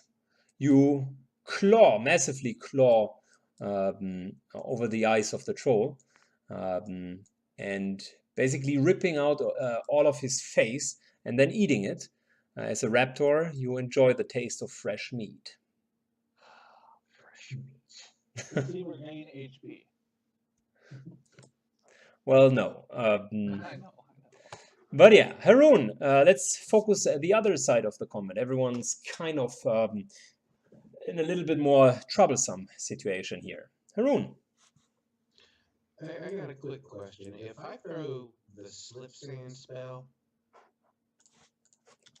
it's 1 10-foot cube region of slip sand per level. Would that mean that I can get roughly 70 cubic feet? 10 feet cube of region per slip sand level. That is indeed 7 10 feet cubes of slip sand. A deadly slip sand, no spell resistance. Supernatural sand-like materials such as black sand or slumber sand are not affected. A creature unable to free itself immediately sinks to the bottom and must hold or begin to suffocate. I am not sure if it would work though, because it says turns an area of natural sand, which you do not have here. You're not fighting on sand. Okay, that's what I was trying to figure out. Then, but it's a great spell for sand. For later. The desert. I want to go. Dirt is treated the same as sand, right? Just want to make sure. It would really need to be like sand, as of everything needs to be sand. If you only walk on dirt, then yes, that would be sand. Okay, so that would hit 2.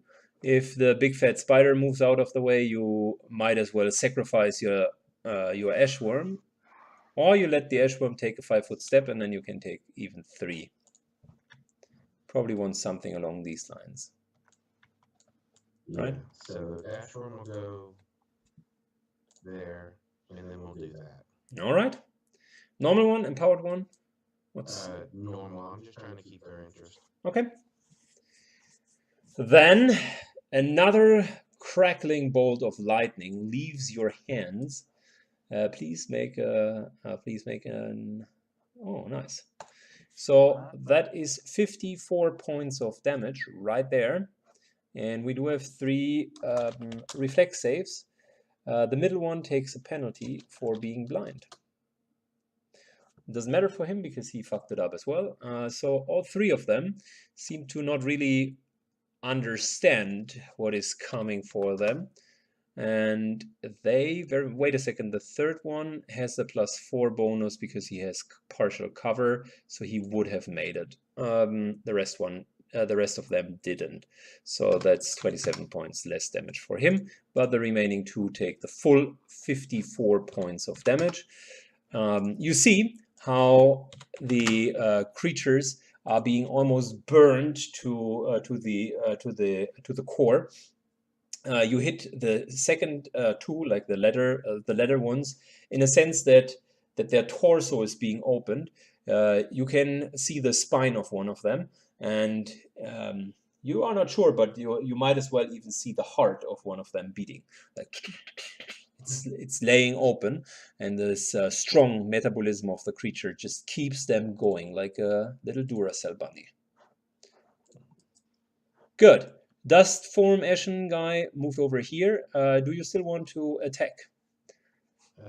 Yeah, we'll attack this one right here. Okay. And can this worm over here, can it coup de grace the one that's down over here? Yes, it could coup de grace it. It would get, if it moves over here, it only would get one attack of opportunity from this guy up here. Alright, so it would take this step, and then it would go for the coup de grace there. All right. Then it takes an attack of opportunity. 17 AC doesn't hit. You are lucky. And please go ahead and see if you can kill this troll. So you deal 14 points of damage. That's 28. He needs a net 20 to survive that, which he did not get.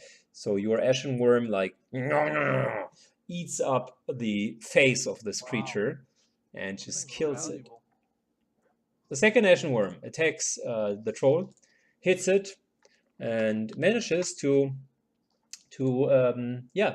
beat it just a little bit more. You still see that the troll is definitely more powerful, and you fear that the remediating attack might take it out, but it has served its purpose. Yep. Ilias, your turn. Start backing up, bud.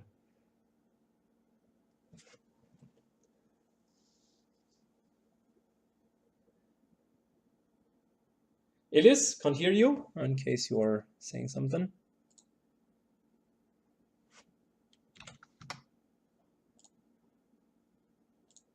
Ilias?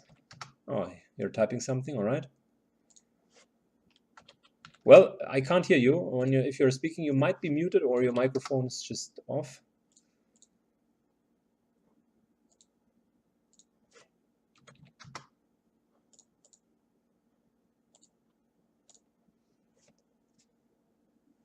Ilias is probably give me the sphere again. Okay, there we go. Today's the day. Ilias is just nuking them.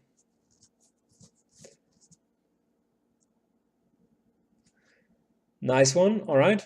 You might want to put it one square further up, because elsewise the Ashen Worm is also being hit. So with that, you would hit all 5.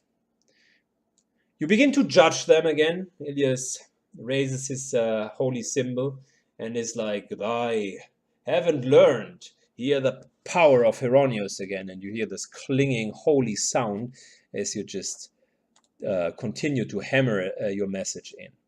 Please give me a nice little damage roll. Oh, good. 14. Which, let's see what the 5 creatures have to say against it. That's miss, done, miss, miss, miss. So miss, that's another 14.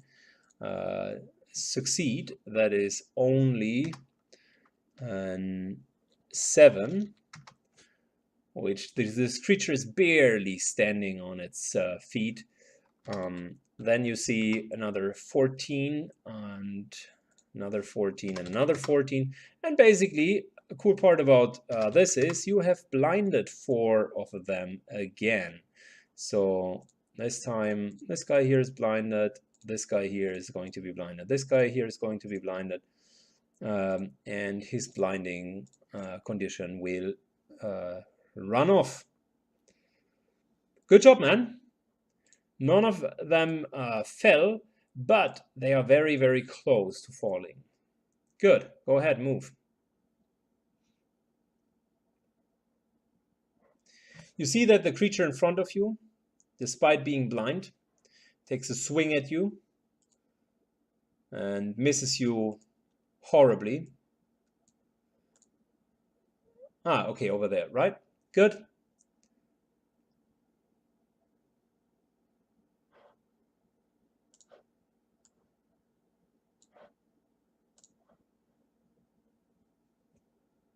That is perfect. You're in range of Haroon. By the way, you have even 5-foot movement more.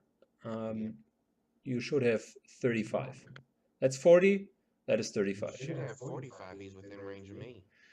He has heavy plate, so 20 feet base. Okay. So 35, that's the farthest that you can go. Yeah. Yes, Ilias moved away. Now, Kelly, Uriel, what is Kelly going to do? For the one that's down, just sorry, what I heard that the troll can emerge, so I was on break. Yeah. Just checking. So please give a recap of the past few minutes. A couple of trolls died. Ilias has blinded a couple of them. Kelly's the last one of the characters, other than summonings, that is in the front line. So what is she going to do? Could you do a full withdrawal? Yes, she could do that. And would that provoke from anyone? Yes. Okay. One attack of opportunity coming in, but missing her. So she very much moves back and kind of stays near to Ilias because that's what she usually does. Good. That is a perfect cliffhanger for our next week, where you're then going to start effectively burning down the corpses and maybe, just maybe, survive the waves of reinforcements that are on the way. It's going to be fun.